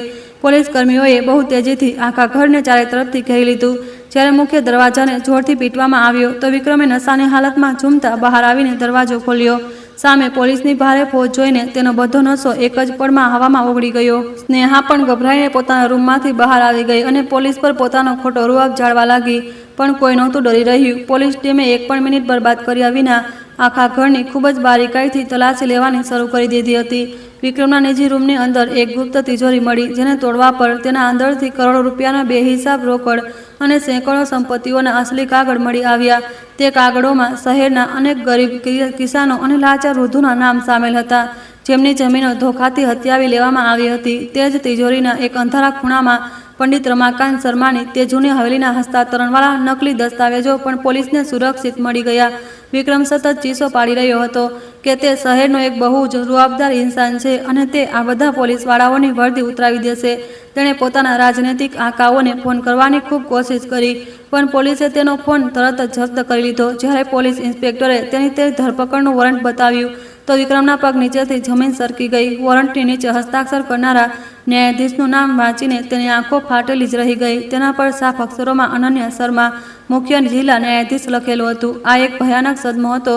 સ્નેહા, જે અત્યાર સુધી પોલીસ પર સતત જોરથી ચીખી રહી હતી, અનન્યાનું નામ સાંભળતા જ અચાનક સંપૂર્ણપણે શાંત અને સૂન પડી ગઈ. તેને સારી રીતે યાદ આવી ગયું કે કેવી રીતે તેણે 2 વર્ષ પહેલાં અનન્યાના પિતાને ખૂબ જ ખરાબ રીતે અપમાનિત કરીને ઘરની બહાર કાઢ્યા હતા. હવે તે છોકરી, જે ક્યારેય તેમના ટુકડા પર પડનારી એક સાધારણ બહેન માનવામાં આવતી હતી, આજે તેમના ભાગ્ય અને જિંદગીની સૌથી મોટી નિયંતા બની ચૂકી હતી. પોલીસે વિક્રમના હાથોમાં ભારે હથકડી પહેરાવી દીધી અને તેને ઘસડતા બહાર લઈ ગઈ. બીજી સવારે બનારસના બધા મોટા અખબારોના મુખ્ય પૃષ્ઠ પર વિક્રમની અચાનક થયેલી આ સનસનીખેજ ધરપકડની ખબર સંપૂર્ણપણે છવાયેલી હતી.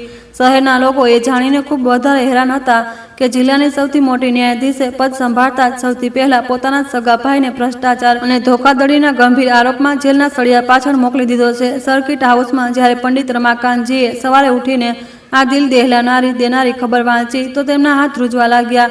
આ એક પિતા માટે બહુ મોટો અને ભયાનક દુઃખ હતો. અનન્યા પોતાના પિતા પાસે આવી અને તેમના ચરણોમાં મોટા જ આદરથી બેસી ગઈ. તેણે ખૂબ જ નમ્રતા અને ધીમી અવાજમાં કહ્યું કે આ ન્યાય અને ધર્મની એક બહુ મોટી લડાઈ છે અને આમાં કોઈ પણ સંબંધ કે મોહની કોઈ જગ્યા નથી હોઈ શકતી. ગીતાનો શ્લોક યાદ દેવડાવતા તેણે પિતાને સમજાવ્યું કે જ્યારે પોતાના જ લોકો અધર્મ અને પાપના ઘોર અંધકારમાં સંપૂર્ણપણે ડૂબી જાય તો તેમનો નાશ કરવો જ સમાજનો સૌથી મોટો ધર્મ બની જાય છે.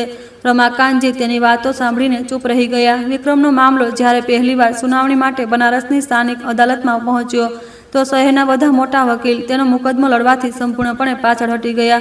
આખા શહેરમાં દરેક તરફ એ ચર્ચા હતી કે જે ઇન્સાન પોતાના જ તે જન્મદાતા પિતાને સડક પર ભીખ માગવા માટે બેદર્દીથી છોડી દીધો, જેણે તેને ઉછેરીને આટલો મોટો કર્યો હતો, તેની સાથે કોઈ કેવી રીતે સાચી સહાનુભૂતિ રાખી શકે. અનન્યાએ આ સંવેદનશીલ કેસની ગંભીરતાને જોતા પોતે જ આ સમગ્ર કેસ પર સતત દેખરેખ રાખવાનો સખત નિર્ણય લીધો. પરિસ્થિતિને પોતાના હાથમાંથી સંપૂર્ણપણે સરકતી જોઈને સ્નેહાના પિયર પક્ષના લોકોએ તેમના મોટા રાજકીય સંપર્કોનો ઉપયોગ કરવાનું શરૂ કરી દીધું. તેમણે અનન્યા પર ભારે દબાણ લાવવાના ઘણા ગુપ્ત પ્રયાસો કર્યા.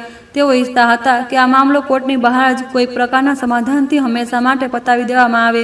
તેમણે અનન્યાને મોટી લાંચ આપવાની અને ભવિષ્યમાં મોટા પ્રમોશનની લાલચ આપવાની પણ હિંમત કરી, પરંતુ તેઓ ભૂલી ગયા કે અનન્યા ખૂબ જ ઈમાનદાર અને સખત મહિલા ન્યાયાધીશ છે. અનન્યાએ તે ભ્રષ્ટ નેતાઓ અને સ્નેહાના ઘમંડી પરિવારના લોકોને પોતાના સરકારી રૂમમાંથી ખૂબ જ ખરાબ રીતે અપમાનિત કરીને બહાર કાઢી મૂક્યા.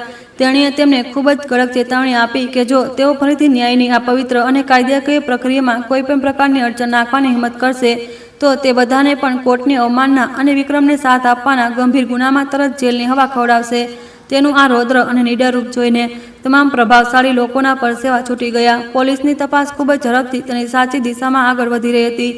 વિક્રમની તેજ ગુપ્ત તિજોરીમાંથી મળેલા તમામ દસ્તાવેજોની ખૂબ જ બારીકાઈથી ફોરેન્સિક તપાસ કરવામાં આવી. તપાસના રિપોર્ટમાં આ વાત સંપૂર્ણપણે સ્પષ્ટ થઈ ગઈ કે હવેલીના તે કાગળો પર પંડિત રમાકાંતજીની જે સહીઓ હતી તે છેતરપિંડીથી લેવામાં આવી હતી અને બાકીના તમામ સાક્ષીઓની સહીઓ સંપૂર્ણપણે નકલી હતી. આ એક એવો મજબૂત અને પુખ્તા પુરાવો હતો જેને દુનિયાનો કોઈ પણ વકીલ નકારી ન શકે. વિક્રમનો ઘોડો ભરાઈ ચૂક્યો હતો. જેલની તે ઠંડી અને અંધારી કોટડીમાં બેસીને વિક્રમને પહેલીવાર પોતાના કરેલા ભયાનક પાપોનો ઊંડો અહેસાસ થઈ રહ્યો હતો. ત્યાં ન તો કોઈ મખમલી પલંગ હતો અને ન તો કોઈ તેનો હુકમ માનનારો નોકર. તેને તે જ રૂખું સૂકું ખાવાનું મળી રહ્યું હતું જેના માટે ક્યારેક તેના વૃદ્ધ પિતાએ બનારસની ઠંડી અને નિર્દયી રાતોમાં રેલવે સ્ટેશન પર લોકો સામે હાથ ફેલાવ્યા હતા. કર્મનો ચક્ર કેટલી ઝડપથી ફરે છે તે તેને હવે સમજાઈ રહ્યું હતું. તેના મગજમાં પિતાનો દુઃખી ચહેરો ઘૂમી રહ્યો હતો. જો કે બહારથી જોવામાં અનન્યા ખૂબ જ મજબૂત અને પહાડ જેવી કઠોર લાગી રહી હતી, પરંતુ અંદરથી તે પણ એક ભયાનક માનસિક તણાવમાંથી પસાર થઈ રહી હતી. એક બહેન તરીકે પોતાના જ ભાઈને આ પ્રકારની કઠોર સજા અપાવી કોઈ સરળ કામ બિલકુલ નહોતું. રાતના એકાંતમાં જ્યારે તે એકલી હોય ત્યારે તેની આંખોમાંથી આંસુની ધારા વહી નીકળતી હતી. તે અવારનવાર તે ભગવાન વિશ્વનાથની મૂર્તિ સામે ઊભી રહીને પોતાના મનની આ ભારે મૂંઝવણને ઉકેલવા માટે પ્રાર્થના કરતી હતી. સર્કિટ હાઉસમાં હવે પંડિત રમાકાંતજીના સ્વાસ્થ્યમાં ધીમે ધીમે ઘણો સુધારો થઈ રહ્યો હતો. સારું ભોજન, દવાઓ અને સૌથી વધુ પોતાની લાડકી દીકરીના અપાર પ્રેમે તેમના હૃદયમાં જીવવાની એક નવી અને મજબૂત આશા જગાડી દીધી હતી. તેઓ અવારનવાર અનન્યાને પોતાની પાસે બેસાડીને તેને રામાયણ અને મહાભારતના જૂના પ્રસંગો સંભળાવતા હતા. તેઓ તેને સમજાવતા હતા કે જ્યારે ભગવાન રામને ન્યાય માટે પોતાના જ પ્રિયજનોનો ત્યાગ કરવો પડ્યો હતો તો તે એક સામાન્ય ઇન્સાન છે. પિતાના આ વચનોએ અનન્યાને સંપૂર્ણપણે શાંત કરી દીધી. થોડા દિવસોમાં પોલીસે વિક્રમ અને તેની આખી અપહરિત ગેંગ વિરુદ્ધ કોર્ટમાં એક ખૂબ જ વિસ્તૃત અને મજબૂત ચાર્જશીટ રજૂ કરી દીધી. આ ચાર્જશીટમાં છેતરપિંડી, જાળસાજી, વરિષ્ઠ નાગરિકો પર ભયાનક અત્યાચાર અને ગેરકાયદેસર રીતે સંપત્તિ હડપી લેવા જેવા ઘણા ખૂબ જ ગંભીર અને બિનજામીનપાત્ર ગુનાઓ સામેલ હતા. આખા શહેરની નજર હવે બનારસના આ સૌથી ચર્ચિત અને ઐતિહાસિક મુકદ્દમા પર સંપૂર્ણપણે ટકેલી હતી. દરેક વ્યક્તિ એ જોવા માંગતી હતી કે શું એક બહેન ખરેખર પોતાના સગા ભાઈને સજા સંભળાવી શકશે કે પછી લોહીનો સંબંધ જીતી જશે. આવતીકાલની કોર્ટમાં આ સમગ્ર મામલાની અંતિમ અને સૌથી મોટી સુનાવણી શરૂ થવાની હતી. અનન્યાએ પોતાના રૂમમાં બેસીને તે તમામ ફાઇલોને એકવાર ફરીથી ખૂબ જ ધ્યાનથી વાંચી. તેણે પોતાના પિતાને જે વચન રેલવે સ્ટેશનના તે ગંદા અને ધૂળથી ભરેલા ફૂટપાથ પર આપ્યું હતું તેને પૂરું કરવાનો સમય હવે ખૂબ જ નજીક આવી ચૂક્યો હતો. તેણે પોતાની આંખો બંધ કરી અને એક ખૂબ જ ઊંડો શ્વાસ લીધો. તેના ચહેરા પર હવે કોઈ પણ પ્રકારનું કોઈ દુઃખ કે નબળાઈ નહોતી, પરંતુ માત્ર એક કઠોર સંકલ્પ હતો. બનારસના સર્કિટ હાઉસમાં સવારથી જ અજીબ તણાવપૂર્ણ માહોલ હતો. આકાશમાં કાળા વાદળો છવાયા હતા જે આવનારા તોફાનનો સ્પષ્ટ સંકેત આપી રહ્યા હતા. મુખ્ય દરવાજા પર અચાનક ઘણી મોંઘી ગાડીઓ આવીને ઊભી રહી, જેમાંથી સ્નેહાના પિયર પક્ષના લોકો અને શહેરના કેટલાક પ્રભાવશાળી સંબંધીઓ બહાર નીકળ્યા. તેમના ચહેરા પર જૂઠું દુઃખ અને આંખોમાં બનાવટી આંસુ ઝળકી રહ્યા હતા.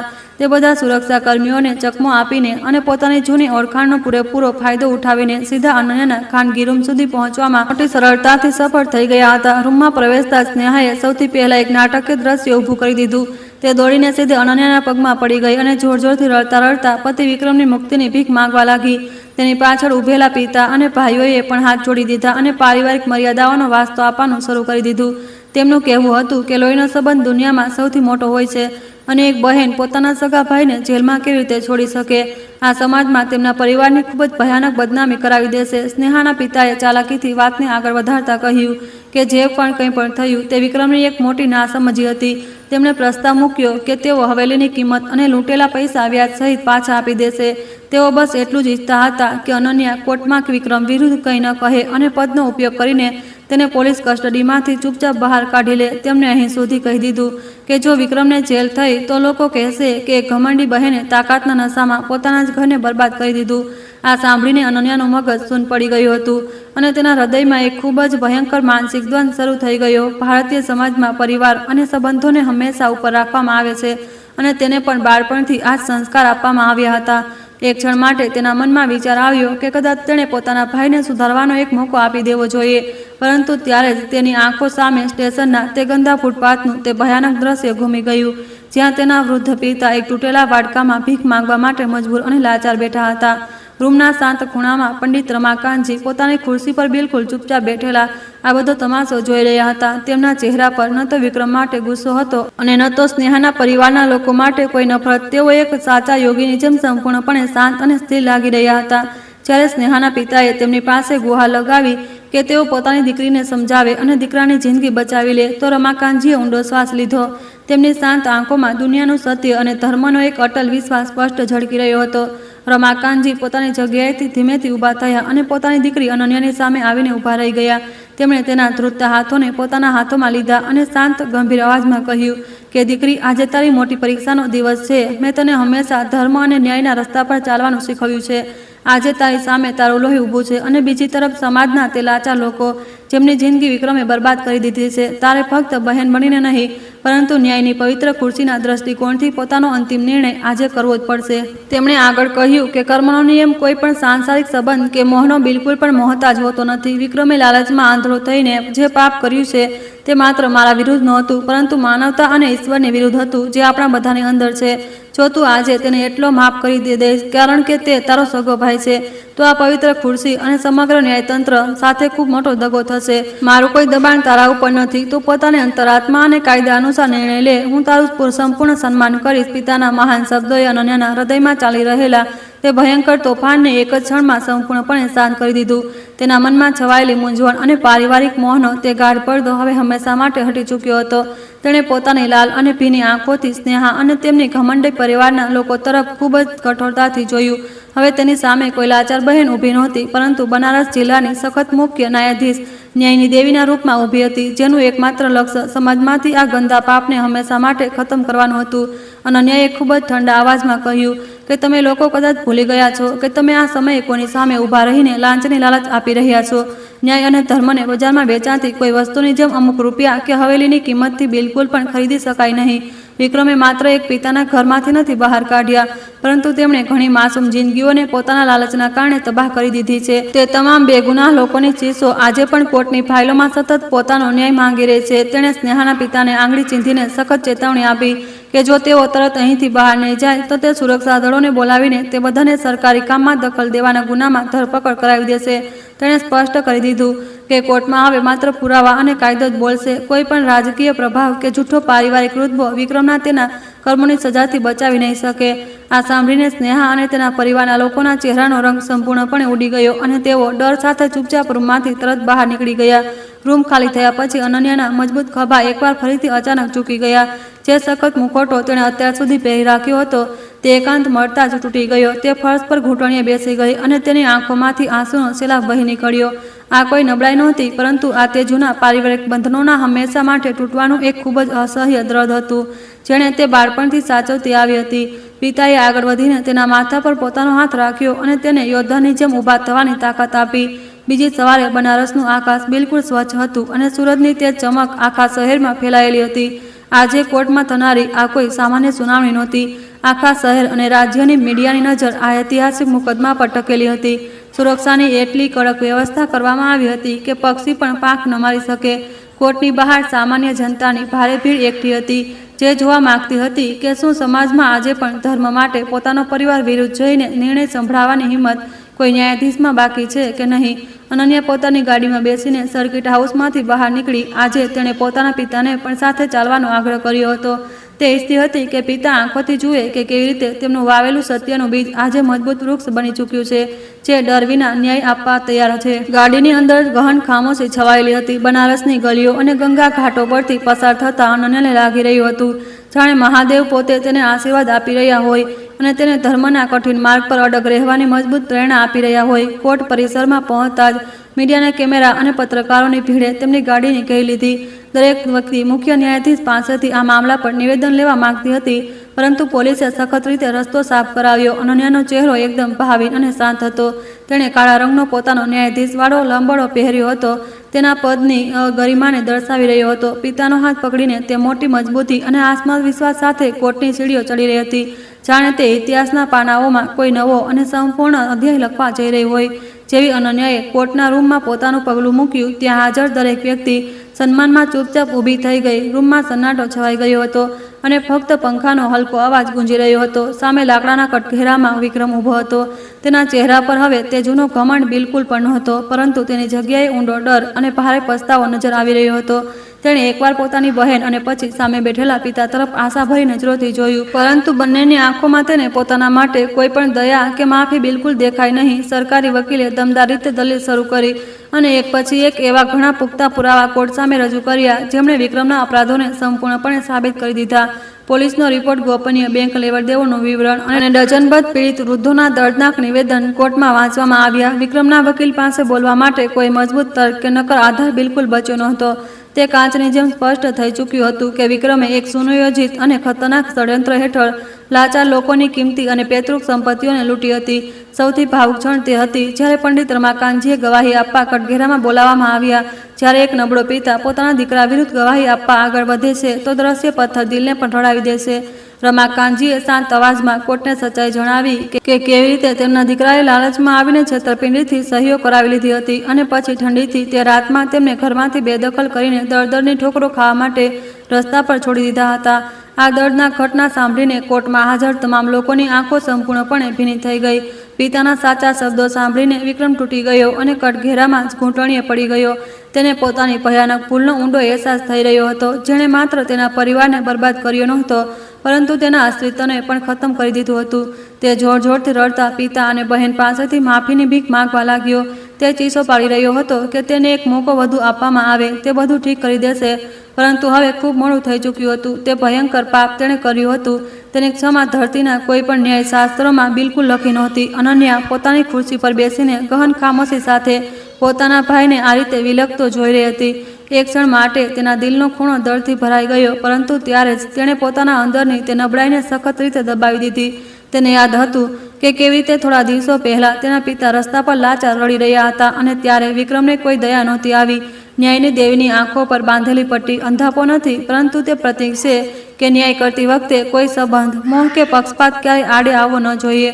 બંને પક્ષોની તીખી દલીલ સમાપ્ત થઈ ચૂકી હતી અને કોર્ટરૂમમાં એક ભારે સન્નાટો છવાઈ ગયો હતો. દરેક વ્યક્તિ પોતાની શ્વાસ રોકીને ન્યાયાધીશના અંતિમ નિર્ણયની આતુરતાથી રાહ જોઈ રહી હતી. અનન્યાએ પોતાનો ચશ્મા ઉતાર્યો અને સામે રાખેલી તમામ કાયદાકીય ફાઇલોને બંધ કરીને એક તરફ મૂકી દીધી.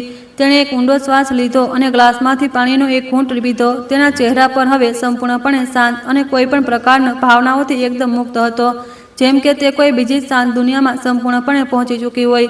તેણે પોતાનો પેન ઉઠાવ્યો અને ઐતિહાસિક નિર્ણયના છેલ્લા પાના પર પોતાના મજબૂત હસ્તાક્ષર કરવા શરૂ કરી દીધા. આ માત્ર કાગળ પર ખેંચાયેલી શાહીન લીટીઓ નહોતી, પરંતુ આ બનારસના ઇતિહાસમાં ધર્મ અને ન્યાયની એક નવી લીટી હતી જેને તે ખેંચી રહી હતી. રૂમમાં ફક્ત તે પેનના ચાલવાનો અવાજ ગુંજી રહ્યો હતો, જે વિક્રમના કાનમાં મોતનો ફરમાનની જેમ ચૂભી રહ્યો હતો. હસ્તાક્ષર પૂરા કર્યા પછી અનન્યાએ એકવાર ફરી પોતાનું માથું ઊંચક્યું અને પોતાની તેજ આંખોથી આખા કોર્ટરૂમનું ખૂબ જ ધ્યાનથી નિરીક્ષણ કર્યું. ન્યાયાધીશ અનન્યા શર્માએ સીધા થઈને બેસતા માઇકને પોતાની નજીક ખેંચ્યું. તેમના અવાજમાં એક અજીબ ખનક અને ભયંકર શક્તિ હતી, જેણે ત્યાં હાજર દરેક ઇન્સાનના રૂવાડા ઊભા કરી દીધા. તેમણે ભારે અવાજમાં કહ્યું હતું કે આ કોર્ટ માત્ર કાગળો અને ગવાહોના આધારે નહીં, પરંતુ માનવતાના તે માપદંડોના આધારે પોતાનો નિર્ણય સંભળાવવા જઈ રહી છે જેને આરોપીએ પોતાના અમાનવીય કૃત્યોથી કચરી નાખ્યા છે. હવે સમય આવી ગયો હતો તે ન્યાયના હથોડાના પડવાનો, જેની રાહ આખું શહેર મોટી આતુરતાથી જોઈ રહ્યું હતું. કોર્ટના તે વિશાળ અને શાંત રૂમમાં દરેક નજર મુખ્ય ન્યાયાધીશના અનન્યા શર્મા પર સંપૂર્ણપણે ટકેલી હતી. તેમણે પોતાના સામે રાખેલા તે ઐતિહાસિક નિર્ણયના પાનાઓને એકવાર ફરીથી ખૂબ જ ધ્યાનથી જોયા અને પછી પોતાની નજર ઊંચકી. તેમના ચહેરા પર એક એવી કઠોરતા અને દ્રઢતા હતી જેને જોઈને કોઈ પણ અપરાધીની રૂહ કાપી જાય. તેમણે બોલવાનું શરૂ કર્યું કે આ માત્ર એક જમીન કે સંપત્તિનો સાધારણ વિવાદ બિલકુલ નથી, પરંતુ આ આપણા સમાજમાં તે નૈતિક પતનનું સૌથી મોટું અને શરમજનક ઉદાહરણ છે. તેમણે પોતાની વાતને આગળ વધારતા ખૂબ જ સ્પષ્ટ શબ્દોમાં કહ્યું કે એક પિતા પોતાનું આખું જીવન પોતાની સંતાનોના સુનહરા ભવિષ્યને સંવારવામાં લગાવી દે છે. તે પોતે ભૂખ્યો સૂઈ શકે છે, પરંતુ પોતાના બાળકોને હંમેશા પેટ ભરીને ખાવાનું ખવડાવે છે. આવા નિસ્વાર્થ અને દેવતુલ્ય પિતા સાથે જે ક્રૂરતા અને ભયાનક દગો આ આરોપી વિક્રમ શર્માએ કર્યો છે, તે કોઈ પણ દ્રષ્ટિકોણથી ક્ષમાને યોગ્ય બિલકુલ ન હોઈ શકે. સમાજમાં જો આવા જનધન્ય આરોપોને સજા નહીં મળે તો આપણા તમામ માનવીય સંબંધો અને મૂલ્યો હંમેશા માટે નષ્ટ થઈ જશે. કણઘેરામાં ઊભેલો વિક્રમ હવે ખૂબ જ ખરાબ રીતે ધ્રુજી રહ્યો હતો અને તેની આંખોમાંથી આંસુની અવિરલ ધારા વહી રહી હતી. તે વારંવાર હાથ જોડીને પોતાની બહેન અને ન્યાયાધીશ પાસેથી દયાની ભીખ માંગી રહ્યો હતો. તેનું આ નાટક જોઈને અનન્યાનું મન એક ક્ષણ માટે ન પીગળ્યું, કારણ કે તેને સારી રીતે યાદ હતું કે કેવી રીતે આ જ ઇન્સાનને પોતાના જ પિતાને તે અંધારી રાતમાં મુશળધાર વરસાદની વચ્ચે ઘરમાંથી ધક્કા મારીને કાઢી મૂક્યા હતા. આજે તેને પોતાના તે કાળા અને ઘીનોના કર્મોનો પૂરો હિસાબ આ કોર્ટમાં ચૂકવવો જ પડશે. અનન્યાએ પોતાના નિર્ણયને ઊંચા અને કડક અવાજમાં વાંચવાનું ચાલુ રાખ્યું. તેણે વિસ્તારથી જણાવ્યું કે કેવી રીતે પોલીસની પૂરી અને નિષ્પક્ષ તપાસવામાં આ વાત 100% સાચી સાબિત થઈ છે કે વિક્રમે છેતરપિંડી કરીને પિતાની સહીઓ લીધી હતી. આ સિવાય તેણે અન્ય ઘણા ગરીબ અને બેસહારા વૃદ્ધોની જમીનોને પણ આ જ પ્રકારના નકલી વડા અને ડરાવી ધમકાવીને હથિયાવી લીધી હતી. આ તમામ મજબૂત પુરાવાઓ અને ગવાહોના નિવેદનોના આધારે આ કોર્ટ આરોપીને સમાજ માટે એક ખૂબ જ મોટો અને ખતરનાક ખતરો સંપૂર્ણપણે માને છે. આખા કોર્ટરૂમમાં એક ભારે અને દમ ઘોટું સન્નાટો છવાઈ ગયો. દરેક વ્યક્તિ પોતાના શ્વાસ રોકીને તે અંતિમ દંડને સાંભળવાની ખૂબ જ આતુરતાથી રાહ જોઈ રહ્યા હતા. અનન્યાએ પોતાની નજર સીધી પોતાના ભાઈની આંખોમાં નાખી અને કોઈ પણ પ્રકારના ભાવનાત્મક દબાણ વિના પોતાનો અંતિમ નિર્ણય સંભળાવવાનું શરૂ કરી દીધું. તેણે કહ્યું કે ભારતીય દંડ સંહિતાની વિવિધ કલમો હેઠળ, જેમાં છેતરપિંડી, જાળસાજી અને વરિષ્ઠ નાગરિકોને ભયંકર શારીરિક અને માનસિક ત્રાસ આપવાનો સમાવેશ થાય છે. આ કોર્ટ વિક્રમ શર્માને પૂરા 15 વર્ષના કઠોર કારાવાસની સજા સંભળાવે છે. આ સાથે જ કોર્ટ વિક્રમ અને તેની પત્ની સ્નેહાને તે તમામ ગેરકાયદેસર અને બેનામી સંપત્તિઓને તરત જપ્ત કરવાનો ખૂબ જ કડક આદેશ આપી દેશે, જે ગરીબ ખેડૂતો અને બેસહારા વૃદ્ધોની જમીનો છેતરપિંડીથી હથિયાવી લેવામાં આવી હતી તેમને પૂરા કાયદાકીય સન્માન સાથે પાછા તેમના અસલી માલિકોને પરત કરવાનો મહત્વપૂર્ણ નિર્દેશ આપવામાં આવ્યો. પંડિત રમાકાંતજીની તે પૈતૃક હવેલીને પણ તમામ ગેરકાયદેસર કબજામાંથી સંપૂર્ણપણે મુક્ત કરાવીને ફરીથી તેમના નામ પર કાયદાકીય રીતે નોંધવાનો સ્પષ્ટ અને સખત આદેશ આ કોર્ટ દ્વારા તરત જ પસાર કરવામાં આવ્યો. 15 વર્ષની કઠોર સજાનો એલાન આખા કોર્ટરૂમમાં ગુંજતા જ વિક્રમના પગ નીચેથી જમીન સરકી ગઈ અને તે જોરદાર ચીસ પાડીને ત્યાં જ ફર્શ પર બેહોશ થઈને પડી ગયો. પાછળ બેઠેલી સ્નેહા અને તેના પરિવારના લોકોના ચહેરાનો રંગ ઉડી ચૂક્યો હતો અને તેઓ ડરના માર્યા ખૂબ જ ખરાબ રીતે ધ્રુજી રહ્યા હતા. કર્મનો સિદ્ધાંત આજે પોતાનું સૌથી ભયાનક અને સાચું રૂપ દેખાડી રહ્યો હતો. જે ઇન્સાન ક્યારેક પોતાના પૈસા અને તાકાતના ઘમંડમાં સંપૂર્ણપણે અંત થઈ ચૂક્યો હતો, આજે તે હંમેશા માટે માટીમાં મળી ગયો. કોર્ટમાં હાજર પોલીસ અધિકારીઓએ તરત આગળ વધીને બેહોશ વિક્રમને ઉઠાવ્યો અને તેને ભારે હથકડી પહેરાવીને બહાર ઊભેલી પોલીસ વાન તરફ ઘસડીને લઈ જવા લાગ્યા. આ દ્રશ્ય જોઈને ત્યાં હાજર સામાન્ય જનતા અને પીડિત વૃદ્ધોના ચહેરા પર એક અજીબ ખુશી અને ઊંડી શાંતિ છવાઈ ગઈ. આજે તે તમામ બેગુનાહ લોકોને તેમનો છીનવાયેલો હક અને ન્યાય સંપૂર્ણપણે પાછો મળી ગયો હતો. બનારસની જનતા આજે એ મહેસૂસ કરી રહી હતી કે ખરેખર ન્યાયની દેવી કોઈ પણ પ્રકારના પારિવારિક બંધનો અને ભ્રષ્ટ રાજનીતિથી ખૂબ ઉપર હોય છે. ન્યાયાધીશની ખુરશી પરથી અનન્યાએ પોતાની નજર સામે બેઠેલા પોતાના વૃદ્ધ પિતા પંડિત રમાકાંત તરફ ફેરવી. તેમના ચહેરા પર આજે કોઈ પણ દુઃખ કે લાચારી બિલકુલ નજર નહોતી આવી રહી, પરંતુ તેમની આંખોમાં પોતાની બહાદુર દીકરી માટે એક અપાર અને અસીમ ગર્વની ભાવના સ્પષ્ટ ઝળકી રહી હતી. તેમની આંખોમાંથી વહેતા આંસુ આજે કોઈ પણ ભયાનક દર્દ કે અપમાન નહોતા, પરંતુ તે જ ઊંડી માનસિક શાંતિ અને રાહતના આંસુ હતા, જે ધર્મ અને સત્યની આ ખૂબ મોટી ઐતિહાસિક જીત પછી સ્વાભાવિક રીતે વહી નીકળે છે. અનન્યાએ સન્માન સાથે પોતાનું માથું નમાવીને પોતાના પિતાના આશીર્વાદ સ્વીકાર કર્યા. તેના ખભાઓ પરથી તે ભારે બોજ હવે હંમેશા માટે સંપૂર્ણપણે ઉતરી ચૂક્યો હતો, જે છેલ્લા ઘણા દિવસોથી તેની આત્માને ખૂબ ખરાબ રીતે કચડી રહ્યો હતો. તેણે પોતાના હાથમાં પકડેલા તે ન્યાયના હથોડાને મેજ પર ખૂબ જોરદાર રીતે પછાડ્યો. તે હથોડાનો તેજ અવાજ આખા રૂમમાં ગુંજી ઉઠ્યો અને આ સાથે જ કોર્ટની આજની ઐતિહાસિક અને અત્યંત તણાવપૂર્ણ કાર્યવાહી હંમેશા માટે સત્તાવાર રીતે સંપૂર્ણપણે સમાપ્ત થઈ ગઈ. જેવી અનન્યા પોતાના રૂમ તરફ જવા માટે પોતાની ખુરશી પરથી ઊભી થઈ, કોર્ટમાં હાજર તમામ વકીલો અને સામાન્ય લોકો સન્માનમાં તાળીઓ પાડવા લાગ્યા. આ તાળીઓની ગડગડાહટ તે સાહસ અને ઈમાનદારી માટે હતી, જેણે એક ખૂબ જ મોટા રાજકીય અને પારિવારિક દબાણને સંપૂર્ણપણે ચકનાચૂર કરી દીધું હતું. સમાજમાં હંમેશા એવું માનવામાં આવતું હતું કે મોટા લોકો ક્યારેય કાયદાના જાળમાં ફસાતા નથી, પરંતુ આજે બનારસની આ યુવા અને તર્જ તરાર ન્યાયાધીશે આ જૂની અને ખોટી ધારણાને સંપૂર્ણપણે બદલીને એક નવો ઇતિહાસ રચી દીધો હતો. પોતાને ખાનગી રૂમમાં પહોંચતા જ અનન્યાએ પોતાના ચહેરા પર પાણીના કેટલાક છાંટા માર્યા અને સોફા પર ઊંડાણથી ઢળીને બેસી ગઈ. આટલા દિવસોથી જે એક ખૂબ જ મજબૂત અને કઠોર પહાડનો મુખોટો તેણે દુનિયા સામે પહેરી રાખ્યો હતો, તે હવે ધીમે ધીમે પીગળી રહ્યો હતો. ત્યારે જ રૂમનો દરવાજો ખુલ્યો અને રમાકાંતજી ધીમે ધીમે ચાલતા અંદર દાખલ થયા. તેમણે પોતાની દીકરીને આ રીતે થાકેલી અને ભાવનાઓથી જૂજતી જોઈને તેની પાસે જઈને તેના માથા પર પોતાનો સ્નેહભર્યો હાથ ખૂબ જ પ્રેમથી મૂક્યો. પિતાનો તે કોમળ અને જાણીતો સ્પર્શ મહેસૂસ કરતા જ અનન્યા બાળકની જેમ ધ્રુસકે રડવા લાગી. તેણે પોતાના પિતાના પગ પકડી લીધા અને સુબકતા કહ્યું કે બાબુજી, મેં વિક્રમને ખૂબ જ કઠોર સજા આપી છે. ક્યાંક મેં એક બહેન હોવાના નાતે કોઈ ખૂબ મોટું પાપ તો નથી કરી દીધું. રમાકાંતજીએ તેને પોતાના ગળે લગાવી લીધી અને બોલ્યા કે ના દીકરી, તે બિલકુલ કોઈ પાપ નથી કર્યું. તે તો આજે પોતાના કર્તવ્યનું પાલન કરીને આખા સમાજને એક ખૂબ જ શાનદાર ધર્મનો પાઠ ભણાવ્યો છે. તેમણે આગળ સમજાવતા કહ્યું કે મહાભારતના મહાન યુદ્ધમાં જ્યારે અર્જુને પોતાના સગા સંબંધીઓ વિરુદ્ધ હથિયાર ઉઠાવવા પડ્યા હતા, તો તે પણ આ જ રીતે ખૂબ ગભરાઈ ગયો હતો. ત્યારે જ ભગવાન શ્રી કૃષ્ણએ તેને એ જ ઉપદેશ આપ્યો હતો કે જ્યાં ધર્મ અને ન્યાયની વાત આવે છે, ત્યાં કોઈ પણ પ્રકારના સાંસારિક મોહ અને મમતા સૌથી મોટું પાપ બની જાય છે. વિક્રમે જે વાવ્યું હતું, આજે કોર્ટના રૂપમાં પ્રકૃતિએ તેને જ પાકમાં કાપવા માટે સંપૂર્ણપણે મજબૂર કરી દીધો છે. આ તેનો પોતાના જ ખરાબ કર્મોનું ફળ છે. બહાર કોર્ટના મેદાનમાં મીડિયા અને પત્રકારોની ભારે ભીડ મુખ્ય ન્યાયાધીશના બહાર આવવાની ખૂબ જ આતુરતાથી રાહ જોઈ રહી હતી. શહેરની તમામ ટીવી ચેનલો પર આ સમયે બ્રેકિંગ ન્યૂઝ ચાલી રહ્યા હતા કે કેવી રીતે બનારસની એક સાહસી દીકરીએ ડર્યા વિના પોતાના સગા ભાઈને ભ્રષ્ટાચાર અને છેતરપિંડીના મોટા આરોપમાં જેલની લાંબી કાળી કોટડીમાં મોકલી દીધો છે. દરેક ચોક અને ચાની દુકાનો પર લોકો હવે અનન્યાના મહાન અને નિષ્પક્ષ ન્યાયના ઉદાહરણો ખૂબ જ ગર્વ સાથે આપી રહ્યા હતા. થોડીવાર પછી અનન્યા પોતાના પિતાનો હાથ પકડીને કોર્ટની તે મોટી અને પહોળી સીડીઓ પરથી ધીમે ધીમે નીચે ઉતરવા લાગી. મીડિયાના ડઝનબદ્ધ કેમેરા તરત તેમની તરફ ફરી ગયા અને પત્રકારોએ સવાલોની તેજ ઝડી લગાવી દીધી, પરંતુ અનન્યાએ કંઈ પણ ન કહ્યું. બસ તેના ચહેરા પર એક ખૂબ જ શાંત અને મધુર સ્મિત હતું, જે તેની આંતરિક જીતને સ્પષ્ટ બતાવી રહ્યું હતું. તેણે કોઈ પણ પ્રકારના પ્રચાર કે દેખાડાથી બચવાનો નિર્ણય કર્યો, કારણ કે ન્યાય પોતાનો પ્રચાર પોતે નથી કરતો, પરંતુ તેનો પ્રભાવ પોતે બોલે છે. ગાડીમાં બેસીને સર્કિટ હાઉસ પાછા ફરતી વખતે બનારસની હવામાં એક અજીબ તાજગી અને પવિત્રતા સંપૂર્ણપણે ભળેલી મહેસૂસ થઈ રહી હતી.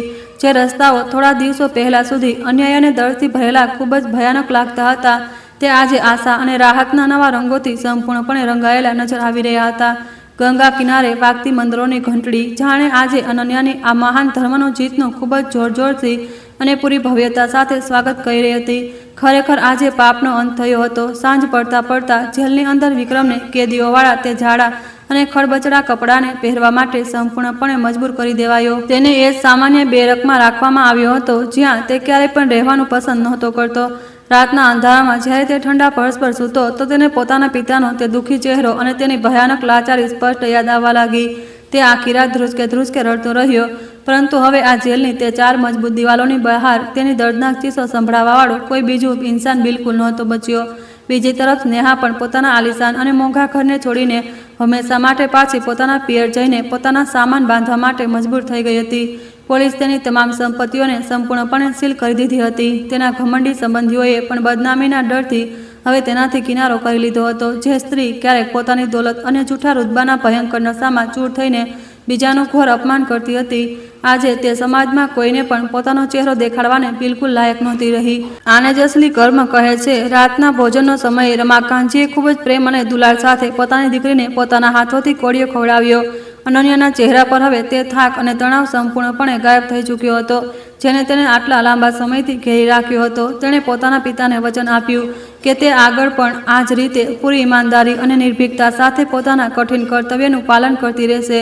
આ જીત માત્ર તે એક મામલાની નહોતી, પરંતુ આ સત્ય અને ધર્મના માર્ગ પર ચાલવાની એક નવી અને મજબૂત શરૂઆત હતી. કોર્ટના તે શાનદાર નિર્ણયની પૂરી કોપી રાત સુધી પ્રશાસન અને પોલીસ વિભાગના આલા અધિકારીઓ સુધી સંપૂર્ણપણે પહોંચી ચૂકી હતી. આ એક મોટા નિર્ણયે આખા બનારસ શહેરના તમામ અપરાધીઓ અને ભ્રષ્ટ લોકોના દિલમાં એક ઊંડો અને ભયાનક ખોફ પેદા કરી દીધો હતો. દરેક વ્યક્તિ હવે તે સારી રીતે જાણી ચૂક્યો હતો કે શહેરમાં એક એવી નિડર ન્યાયાધીશ આવી ચૂકી છે, જે ન્યાય કરવા માટે કોઈ પણ મોટા નેતા કે પોતાના જ પરિવારને પણ બિલકુલ છોડતી નથી. આ સમાજમાં બદલાવની એક ખૂબ જ સકારાત્મક લહેર હતી. કોર્ટના તે ઐતિહાસિક અને કઠોર નિર્ણયને આવ્યાને હવે ઘણા અઠવાડિયા વીતી ચૂક્યા હતા. બનારસ શહેરની આબોહવામાં હવે એક નવી પ્રકારની શાંતિ અને ન્યાયની સુગંધ ભળી ચૂકી હતી. લોકો હવે કોર્ટ અને કાયદા વ્યવસ્થા પર પહેલા કરતાં ક્યાંય વધુ ઊંડો વિશ્વાસ કરવા લાગ્યા હતા. વિક્રમ સેન્ટ્રલ જેલની કાળ કોટડીમાં પોતાના તે ભયાનક પાપોની સજા ભોગવી રહ્યો હતો, જે તેણે પોતાના જ વૃદ્ધ અને બેસહારા પિતા સાથે અત્યંત નિર્દયતાથી કર્યા હતા. જેલની 4 દિવાલોની અંદર તેને રોજ પોતાના લાલચ અને અહંકારની ભારે કિંમત ચૂકવવી પડી રહી હતી. વિક્રમનું જીવન હવે સંપૂર્ણપણે નરક બની ચૂક્યું હતું, જ્યાં ન તો તેની પાસે કોઈ કિંમતી પલંગ હતો અને ન તો કોઈ તેનો આદેશ માનનારો નોકર હાજર હતો. તેને જેલના અન્ય સામાન્ય કેદીઓની જેમ જ કઠોર શ્રમ કરવો પડતો હતો અને રૂખું સૂખું ખાવાનું ખાવું પડતું હતું. સ્નેહા પણ પોતાના પિયરમાં એક ખૂબ જ અપમાનજનક અને લાચારીભર્યું જીવન જીવવા માટે સંપૂર્ણપણે મજબૂર થઈ ગઈ હતી. તેના ઘમંડી સંબંધીઓએ તેને પોતાના ઘરમાં એક બોજ સમજીને સંપૂર્ણપણે કિનારે કરી દીધી હતી અને તે એકાંતમાં રડતી રહેતી હતી. આ બધું પ્રકૃતિના તે અટલ અને કઠોર નિયમનું જ પરિણામ હતું, જેને હિન્દુ ધર્મમાં કર્મનો સિદ્ધાંત કહેવામાં આવે છે. ઇન્સાન જેવો બીજ વાવે છે, સમય આવતા તેને બરાબર તેવી જ ફસલ કાપવી પડે છે. વિક્રમ અને સ્નેહાએ લાલચના અંધાપામાં તેમના પોતાના પિતાને નિસ્વાર્થ પ્રેમ અને બલિદાનને ખૂબ જ ખરાબ રીતે કચડી નાખ્યું હતું. હવે તે જ નિયતિ તેમના જીવનને સંપૂર્ણપણે બરબાદ કરીને તેમની પાસેથી તેમના તે તમામ પાપોનો પૂરો હિસાબ એક એક ટીપું કરીને મોટી જ બેરહમીથી અને ન્યાયપૂર્ણ રીતે લઈ રહી હતી. બીજી તરફ અનન્યાના જીવનમાં એક ખૂબ જ સુંદર અને શાંતિથી ભરેલા નવા અધ્યાયની શરૂઆત થઈ ચૂકી હતી. તેણે પોતાના પિતા પંડિત રમાકાંત શર્માને પોતાની તે સરકારી કોઠીમાં પૂરા સન્માન અને પ્રેમ સાથે હંમેશા માટે રાખી લીધા હતા. રમાકાંતજીના સ્વાસ્થ્યમાં હવે સંપૂર્ણપણે સુધારો આવી ચૂક્યો હતો અને તેમના ચહેરાની તે જૂની ચમક અને તેજ પાછું આવ્યું હતું. તેઓ હવે પહેલાની જેમ ખૂબ જ શાંત, મર્દિત અને જ્ઞાનથી ભરેલા દેખાતા હતા. તેમની તે જૂની પેતૃક હવેલી પણ સંપૂર્ણપણે પાછી મળી ગઈ હતી. જોકે હવેલી પાછી મળી ગઈ હતી, પરંતુ રમાકાંતજીએ ત્યાં ફરીથી એકલા રહેવાનો સંપૂર્ણપણે ઇનકાર કરી દીધો. તેમનું કહેવું હતું કે હવે તેમની અસલી દુનિયા અને તેમનું સૌથી મોટું તીર્થ તેમની આ બહાદુર અને ધર્મપરાયણ દીકરીના ચરણોમાં જ છે. અનન્યા પણ પોતાના કામ પછીનો બધો સમય ફક્ત પોતાના પિતાની સેવા કરવા અને તેમની પાસેથી શાસ્ત્રોનું જ્ઞાન મેળવવામાં જ પસાર કરતી હતી. ઘરમાં હવે ફરીથી વેદ મંત્રોનો મધુર ધ્વનિ ગુંજવા લાગ્યો હતો અને પૂરા વાતાવરણમાં એક ખૂબ જ દિવ્ય અને પવિત્ર ઉર્જાનો સંચાર થઈ ગયો હતો. બનારસનો તે ખાસ અને અત્યંત પવિત્ર દિવસ આવી ગયો હતો જ્યારે દેવ દીપાવલીનો મહાન પૂર્વ ગંગાના તમામ ઘાટો પર ખૂબ જ ધામધૂમથી મનાવવામાં આવે છે. આકાશમાં તારાઓની છાયા હજુ પણ હાજર હતી અને ઠંડી હવાઓની વચ્ચે સવારની હળવી લાલીમા ધીમે ધીમે ફેલાઈ રહી હતી. અનન્યાએ આ વિશેષ અવસર પર પોતાના પિતા સાથે દશામેઘ ઘાટ પર જઈને સૂર્યદેવને અર્ઘ્ય દેવા અને વિશેષ ગંગા આરતીમાં સામેલ થવાનો એક ખૂબ જ સુંદર અને ભાવનાત્મક નિર્ણય કર્યો. તેણે સાધારણ સુતરાઉ સાડી અને પિતાએ સફેદ કુર્તો પહેર્યો હતો. કોઈ પણ પોલીસ કાફલા કે લાલ બત્તીવાળી ગાડી વિના બંને બાપ દીકરી એક સામાન્ય નાગરિકની જેમ પગપાળા જ ઘાટ તરફ નીકળી પડ્યા. બનારસની સાંકડી અને જૂની ગલીઓમાંથી પસાર થતા રમાકાંતજી પોતાની દીકરીનો હાથ ખૂબ જ મજબૂતી અને ગર્વ સાથે પકડી રહ્યા હતા. જ્યારે તે લોકો ઘાટ પર પહોંચ્યા તો ત્યાં પહેલાથી હજારો શ્રદ્ધાળુઓની ખૂબ ભારે ભીડ જમા હતી. પાણીની લહેરો પર તરતા અસંખ્ય નાના નાના દીવા એક ખૂબ જ અદ્ભુત અને અલૌકિક દ્રશ્ય ઉત્પન્ન કરી રહ્યા હતા, જેમ કે આકાશના તમામ તારા ધરતી પર ઉતરી આવ્યા હોય. પુરોહિત દ્વારા શંખ અને ડમરૂ વગાડવાનો તે તીવ્ર અને પવિત્ર ધ્વનિ આખા વાતાવરણને એક ખૂબ જ ગહન અને રૂહાની શાંતિથી ભરી રહ્યો હતો. અનન્યા અને રમાકાંતજીએ ગંગાના તે ઠંડા અને પવિત્ર જળમાં સ્નાન કર્યું અને સૂર્યદેવ તરફ હાથ જોડીને ઊભા રહી ગયા. રમાકાંતજીએ પોતાના આંખો બંધ કરી લીધી અને સંસ્કૃતમાં ખૂબ જ મધુર સ્વરમાં મંત્રોનું ઉચ્ચારણ કરવાનું શરૂ કરી દીધું. તેમના ચહેરા પર આજે એક એવો અલૌકિક સંતોષ હતો જે દુનિયાની કોઈ પણ દોલત કે ભૌતિક સુખથી બિલકુલ ખરીદી શકાય નહીં. અનન્યા પણ પોતાના પિતાની સાથે ઊભી રહીને પોતાની આંખો બંધ કરેલી સંપૂર્ણપણે પ્રાર્થનામાં લીન થઈ ગઈ હતી. તેણે મનોમન ગંગા મૈયાનો આભાર માન્યો કે તેમણે તેને પોતાનો ધર્મ અને કર્તવ્યના કઠિન માર્ગથી બિલકુલ પણ ભટકવા ન દીધી. ન્યાયની ખુરશી પર બેસીને તેણે જે કઠોર અને ઐતિહાસિક નિર્ણય લીધો હતો તે માત્ર સમાજને એક મજબૂત સંદેશ આપ્યો ન હતો, પરંતુ તેના પોતાના મનને પણ એક ખૂબ જ ભારે અને દર્દનાક બોધથી હંમેશા માટે સંપૂર્ણપણે મુક્ત કરી દીધો હતો. હવે કોઈ અપરાધબોધ બાકી નહોતો. પ્રાર્થના પૂરી કર્યા પછી જ્યારે રમાકાંતજીએ પોતાની આંખો ખોલી તો તેમણે જોયું કે તેમની દીકરીના ચહેરા પર એક ખૂબ જ નિર્મળ અને શાંત સ્મિત થઈ રહ્યું હતું. તેમણે પ્રેમથી તેના કપાળને ચૂમ્યું અને કહ્યું કે તું ખરેખર મારી જિંદગીની સૌથી મોટી અને અનમોલ કમાણી છે. મેં જે સંઘર્ષ કર્યો અને જે દર્દ સહન કર્યું, આજે તારી આ મહાન સચ્ચાઈ અને ધર્મ પ્રત્યેની તારી આ અસીમ નિષ્ઠાને જોઈને તે બધું સંપૂર્ણપણે સફળ અને સાર્થક થઈ ગયું. ભગવાન વિશ્વનાથ હંમેશા તારા પર પોતાની આ વિશેષ કૃપા આવી જ રીતે બનાવી રાખે. ઘાટ પર હાજર કેટલાક લોકોએ અચાનક પોતાની જિલ્લાની મુખ્ય ન્યાયાધીશને આ રીતે એક સામાન્ય ઇન્સાનની જેમ પૂજા કરતા ઓળખી લીધી, પરંતુ કોઈએ પણ આગળ વધીને તેમને તે ઊંડી અને ખાનગી શાંતિને ભંગ કરવાની બિલકુલ પણ હિંમત ન કરી. તમામ લોકો દૂરથી તેમના આ સાદગી ભર્યા રૂપને ખૂબ જ સન્માન અને આદરની દ્રષ્ટિથી જોઈ રહ્યા હતા. બનારસના લોકોના દિલમાં અનન્યા માટે હવે ખોફ નહીં, પરંતુ એક ખૂબ જ ઊંડી અને સાચી શ્રદ્ધા પેદા થઈ ચૂકી હતી, જે એક સાચા અને ઈમાનદાર શાસકની નિશાની હોય છે. ધીમે ધીમે સૂરજ સંપૂર્ણપણે આકાશમાં નીકળી આવ્યો હતો અને તેની સોનેરી કિરણોએ ગંગાના વહેતા જળને સંપૂર્ણપણે ચમકાવી દીધું હતું. એવું લાગી રહ્યું હતું જાણે પ્રકૃતિ પોતે આ બાપ દીકરીના પવિત્ર અને નિસ્વાર્થ સંબંધને પોતાનો સૌથી ખૂબસૂરત અને દિવ્ય આશીર્વાદ આપી રહી હોય. અનન્યાએ ફરીથી તે રેલવે સ્ટેશનની દિશામાં જોયું જ્યાં તેને થોડા સમય પહેલા પોતાના પિતા એક તૂટેલા વાડકા સાથે ભીખ માંગતા મળ્યા હતા. તે દર્દનાક ભૂતકાળ હવે ગંગાની આ પવિત્ર અને તેજ લહેરોમાં હંમેશા માટે સંપૂર્ણપણે વહી ચૂક્યો હતો. જીવનમાં ઘણીવાર આપણે એવા કઠોર અને મુશ્કેલ વળાંક પર ઊભા રહેવું પડે છે જ્યાં આપણા પોતાના જ લોકો આપણા સૌથી મોટા દુશ્મન બની જાય છે. આવા સમયે ફક્ત ધર્મ, સત્ય અને ન્યાય જ ઇન્સાનને સાચો રસ્તો દેખાડી શકે છે. અનન્યાએ પોતાના વ્યક્તિગત દર્દને પોતાની સૌથી મોટી તાકાત બનાવી લીધી હતી અને સમાજને આ સાબિત કરી દીધું હતું કે એક મહિલા જ્યારે ન્યાયની દેવીનું રૂપ ધારણ કરે છે તો તે કોઈ પણ મોટામાં મોટા પાપીનો નાશ ખૂબ જ સરળતાથી અને પૂરી દ્રઢતા સાથે કરી શકે છે. ઘરે પરત ફરતી વખતે રસ્તામાં રમાકાંતજીએ બનારસની મશહૂર કચોરી અને જલેબી ખાવાની ઈચ્છા વ્યક્ત કરી. આ સાંભળીને અનન્યા જોરથી હસી પડી, કારણ કે ઘણા વર્ષો પછી તેમણે પોતાના પિતાને આ રીતે એક નાના બાળકની જેમ કોઈ પણ ફરમાઈશ કરતા જોયા હતા. બંને એક નાની અને જૂની દુકાન પર બેસીને ખૂબ જ ચાથી નાસ્તો કર્યો. દુકાનદાર આ જોઈને સંપૂર્ણપણે હેરાન હતો કે શહેરની આટલી મોટી અને તાકાતવર ઓફિસર તેની તે તૂટેલી ફૂટેલી અને નાની દુકાન પર બેસીને આ રીતે સાધારણ ખાવાનું ખાઈ રહી છે. નાસ્તો કર્યા પછી જ્યારે અનન્યાએ પૈસા કાઢવા માટે પોતાનું પર્સ ખોલ્યું તો રમાકાંતજીએ તેને તરત રોકી દીધી. તેમણે પોતાના ખિસ્સામાંથી કેટલાક જૂના અને વળેલા નોટ કાઢ્યા અને દુકાનદારને આપતા ખૂબ જ ગર્વ સાથે કહ્યું કે આજનો આ નાસ્તો એક પિતા પોતાની પ્યારી દીકરીને પોતાની તરફથી ખવડાવી રહ્યો છે। અનન્યાની આંખો એકવાર ફરી ખુશીના આંસુઓથી ભરાઈ ગઈ।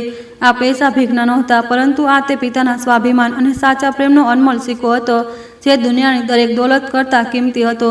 તે દિવસે કોર્ટમાં જ્યારે અનન્યા પોતાની ખુરશી પર બેઠી તો તેનું મન એકદમ હલકું અને આકાશની જેમ સંપૂર્ણપણે સ્વચ્છ હતું। સામે બીજા ઘણા નવા મામલાઓ રાખેલા હતા, જેમાં ન્યાયની તરત અને સખત આવશ્યકતા હતી। તેણે પોતાની કલમ ઉઠાવી અને પૂરા ધ્યાન તથા ઈમાનદારી સાથે પોતાનું કામ ફરીથી શરૂ કરી દીધું। તે જાણતી હતી કે સમાજમાંથી ભ્રષ્ટાચાર અને અન્યાયને મટાડવાની આ લડાઈ ખૂબ લાંબી અને પડકારજનક છે, પરંતુ તે એ પણ સારી રીતે જાણતી હતી કે સત્ય અને ધર્મની અંતે હંમેશા જ ખૂબ જ શાનદાર જીત થાય છે। સમય પોતાની તેજ ગતિથી સતત આગળ વધતો જઈ રહ્યો હતો અને બનારસ શહેરની તે જૂની અને ઐતિહાસિક કોર્ટમાં અનન્યા શર્માનું નામ એક ખૂબ જ મહાન અને બેદાગ કિંવદંતી બની ચૂક્યું હતું। વિક્રમના તે ઐતિહાસિક નિર્ણય પછી શહેરના તમામ ભૂમાફિયાઓ અને ભ્રષ્ટ લોકોના દિલમાં એક એવો ઊંડો ખોફ બેસી ગયો હતો કે તેમણે ગરીબોને સતાવવાનું લગભગ સંપૂર્ણપણે છોડી દીધું હતું। બીજા ઘણા વૃદ્ધોને તેમનો છીનવાયેલો હક પાછો મળી ગયો હતો અને તે બધા અનન્યાને એક સાક્ષાત દેવી માનીને પોતાનો સાચો આશીર્વાદ આપતા હતા। રમાકાંતજી હવે પોતાનો મોટા ભાગનો સમય આસપાસના ગરીબ અને બેસહારા બાળકોને મફત શિક્ષણ આપવામાં પસાર કરતા હતા। તેમણે પોતાની એ સરકારી કોઠીના મોટા આંગણામાં એક નાની અને સુંદર પાઠશાળા ખોલી લીધી હતી। તેઓ અવારનવાર તે નાના બાળકોને ભગવાન રામની મર્યાદા, કૃષ્ણના ન્યાય અને મહાભારતના તે મહાન યુદ્ધની ખૂબ જ પ્રેરણાદાયક કહાનીઓ સંભળાવતા હતા। અનન્યા જ્યારે પણ કોર્ટમાંથી પાછી ફરીને તે માસૂમ અને ગરીબ બાળકોને પોતાના પિતાની સાથે આ રીતે ભણતા જોતી હતી તો તેની બધી મારે થકાવટ પલભરમાં ગાયબ થઈ જતી હતી। એક સાંજે જ્યારે વરસાદ થઈ રહ્યો હતો, રમાકાંતજી બારી પાસે બેઠેલા હતા અને અનન્યા તેમના માટે ગરમ ચા લઈને આવી। તેમણે પોતાની દીકરી તરફ જોઈને કહ્યું કે ઇન્સાનનું શરીર તો નશ્વર છે, તે એકના એક દિવસ જરૂર ખતમ થઈ જશે, પરંતુ તેના દ્વારા કરેલા સારા અને સાચા કર્મ જ હંમેશા માટે દુનિયામાં જીવતા રહેશે। તે જે ન્યાય અને સાહસની આ શાનદાર પરંપરા શરૂ કરી છે, તે આવનારી ઘણી પેઢીઓ માટે એક ખૂબ જ મોટી અને મજબૂત મિસાલ બનીને હંમેશા માટે અમર અને સુરક્ષિત રહેશે। અનન્યાએ સ્મિત કરતા પોતાના પિતાને તે ધ્રુજતો હાથ પોતાના હાથોમાં લઈ લીધો અને ખૂબ જ પ્રેમથી કહ્યું કે આ બધું માત્ર તમારા તે મહાન અને નિસ્વાર્થ સંસ્કારોનો તો અસર છે બાબુજી। જો તમે મને તે ગરીબોના ઘોર અંધકારમાંથી બહાર કાઢીને શિક્ષણની આ તેજ રોશની ન આપી હોત તો હું આજે આ મોટી અને સન્માનજનક ખુરશી સુધી ક્યારેય ન પહોંચી શકી હોત। મારું આ પૂરું અસ્તિત્વ અને મારો આ ન્યાય બધું જ સંપૂર્ણપણે તમને સમર્પિત છે। આ સાંભળીને પિતા અને દીકરી બંનેની આંખોમાં ખુશીના આંસુ સ્પષ્ટ ચમકી રહ્યા હતા। ગંગાની લહેરો હંમેશાની જેમ આજે પણ ખૂબ જ શાંત અને મધુર ધ્વનિ સાથે વહી રહી હતી। બનારસના ઘાટો પર જિંદગી અને મોતનો તે જૂનો અને શાશ્વત ખેલ આજે પણ બદસુરત એ જ રીતે ચાલી રહ્યો હતો, પરંતુ આ મહાન અને પ્રાચીન શહેરના ઇતિહાસમાં એક દીકરી અને એક પિતાની આ અદ્ભુત કહાની હંમેશા માટે નોંધાઈ ગઈ હતી। આ વાતનું એક ખૂબ જ મજબૂત પ્રમાણ હતી કે જ્યારે ન્યાય અને ધર્મનું આપસમાં સાચું મિલન થાય છે તો પાપીનો અંત અને સત્યની શાનદાર જીત હંમેશા સંપૂર્ણપણે નિશ્ચિત હોય છે। આજે ન્યાયની જીત થઈ હતી અને ધર્મની સ્થાપના થઈ હતી। અનન્યા શર્માએ પોતાના જીવનથી આ સાબિત કરી દીધું હતું કે એક સાચા ઇન્સાનનું સૌથી મોટું કર્તવ્ય પોતાના સ્વાર્થથી ઉપર ઉઠીને હંમેશા સત્ય અને ન્યાયની રક્ષા કરવાનું જ હોય છે। હવે તેના દિલમાં કોઈ પણ પ્રકારનું કોઈ દર્દ, કોઈ જૂનો અપરાધબોધ કે કોઈ પણ ભારે ફરિયાદ બિલકુલ પણ બાકી નહોતી બચી। તે સંપૂર્ણપણે મુક્ત, શાંત અને અસીમ રૂપથી પ્રસન્ન હતી। જો તમને આ વિડીયો ગમ્યો હોય તો લાઇક અને ચેનલને સબસ્ક્રાઇબ કરવાનું ભૂલતા નહીં। ધન્યવાદ।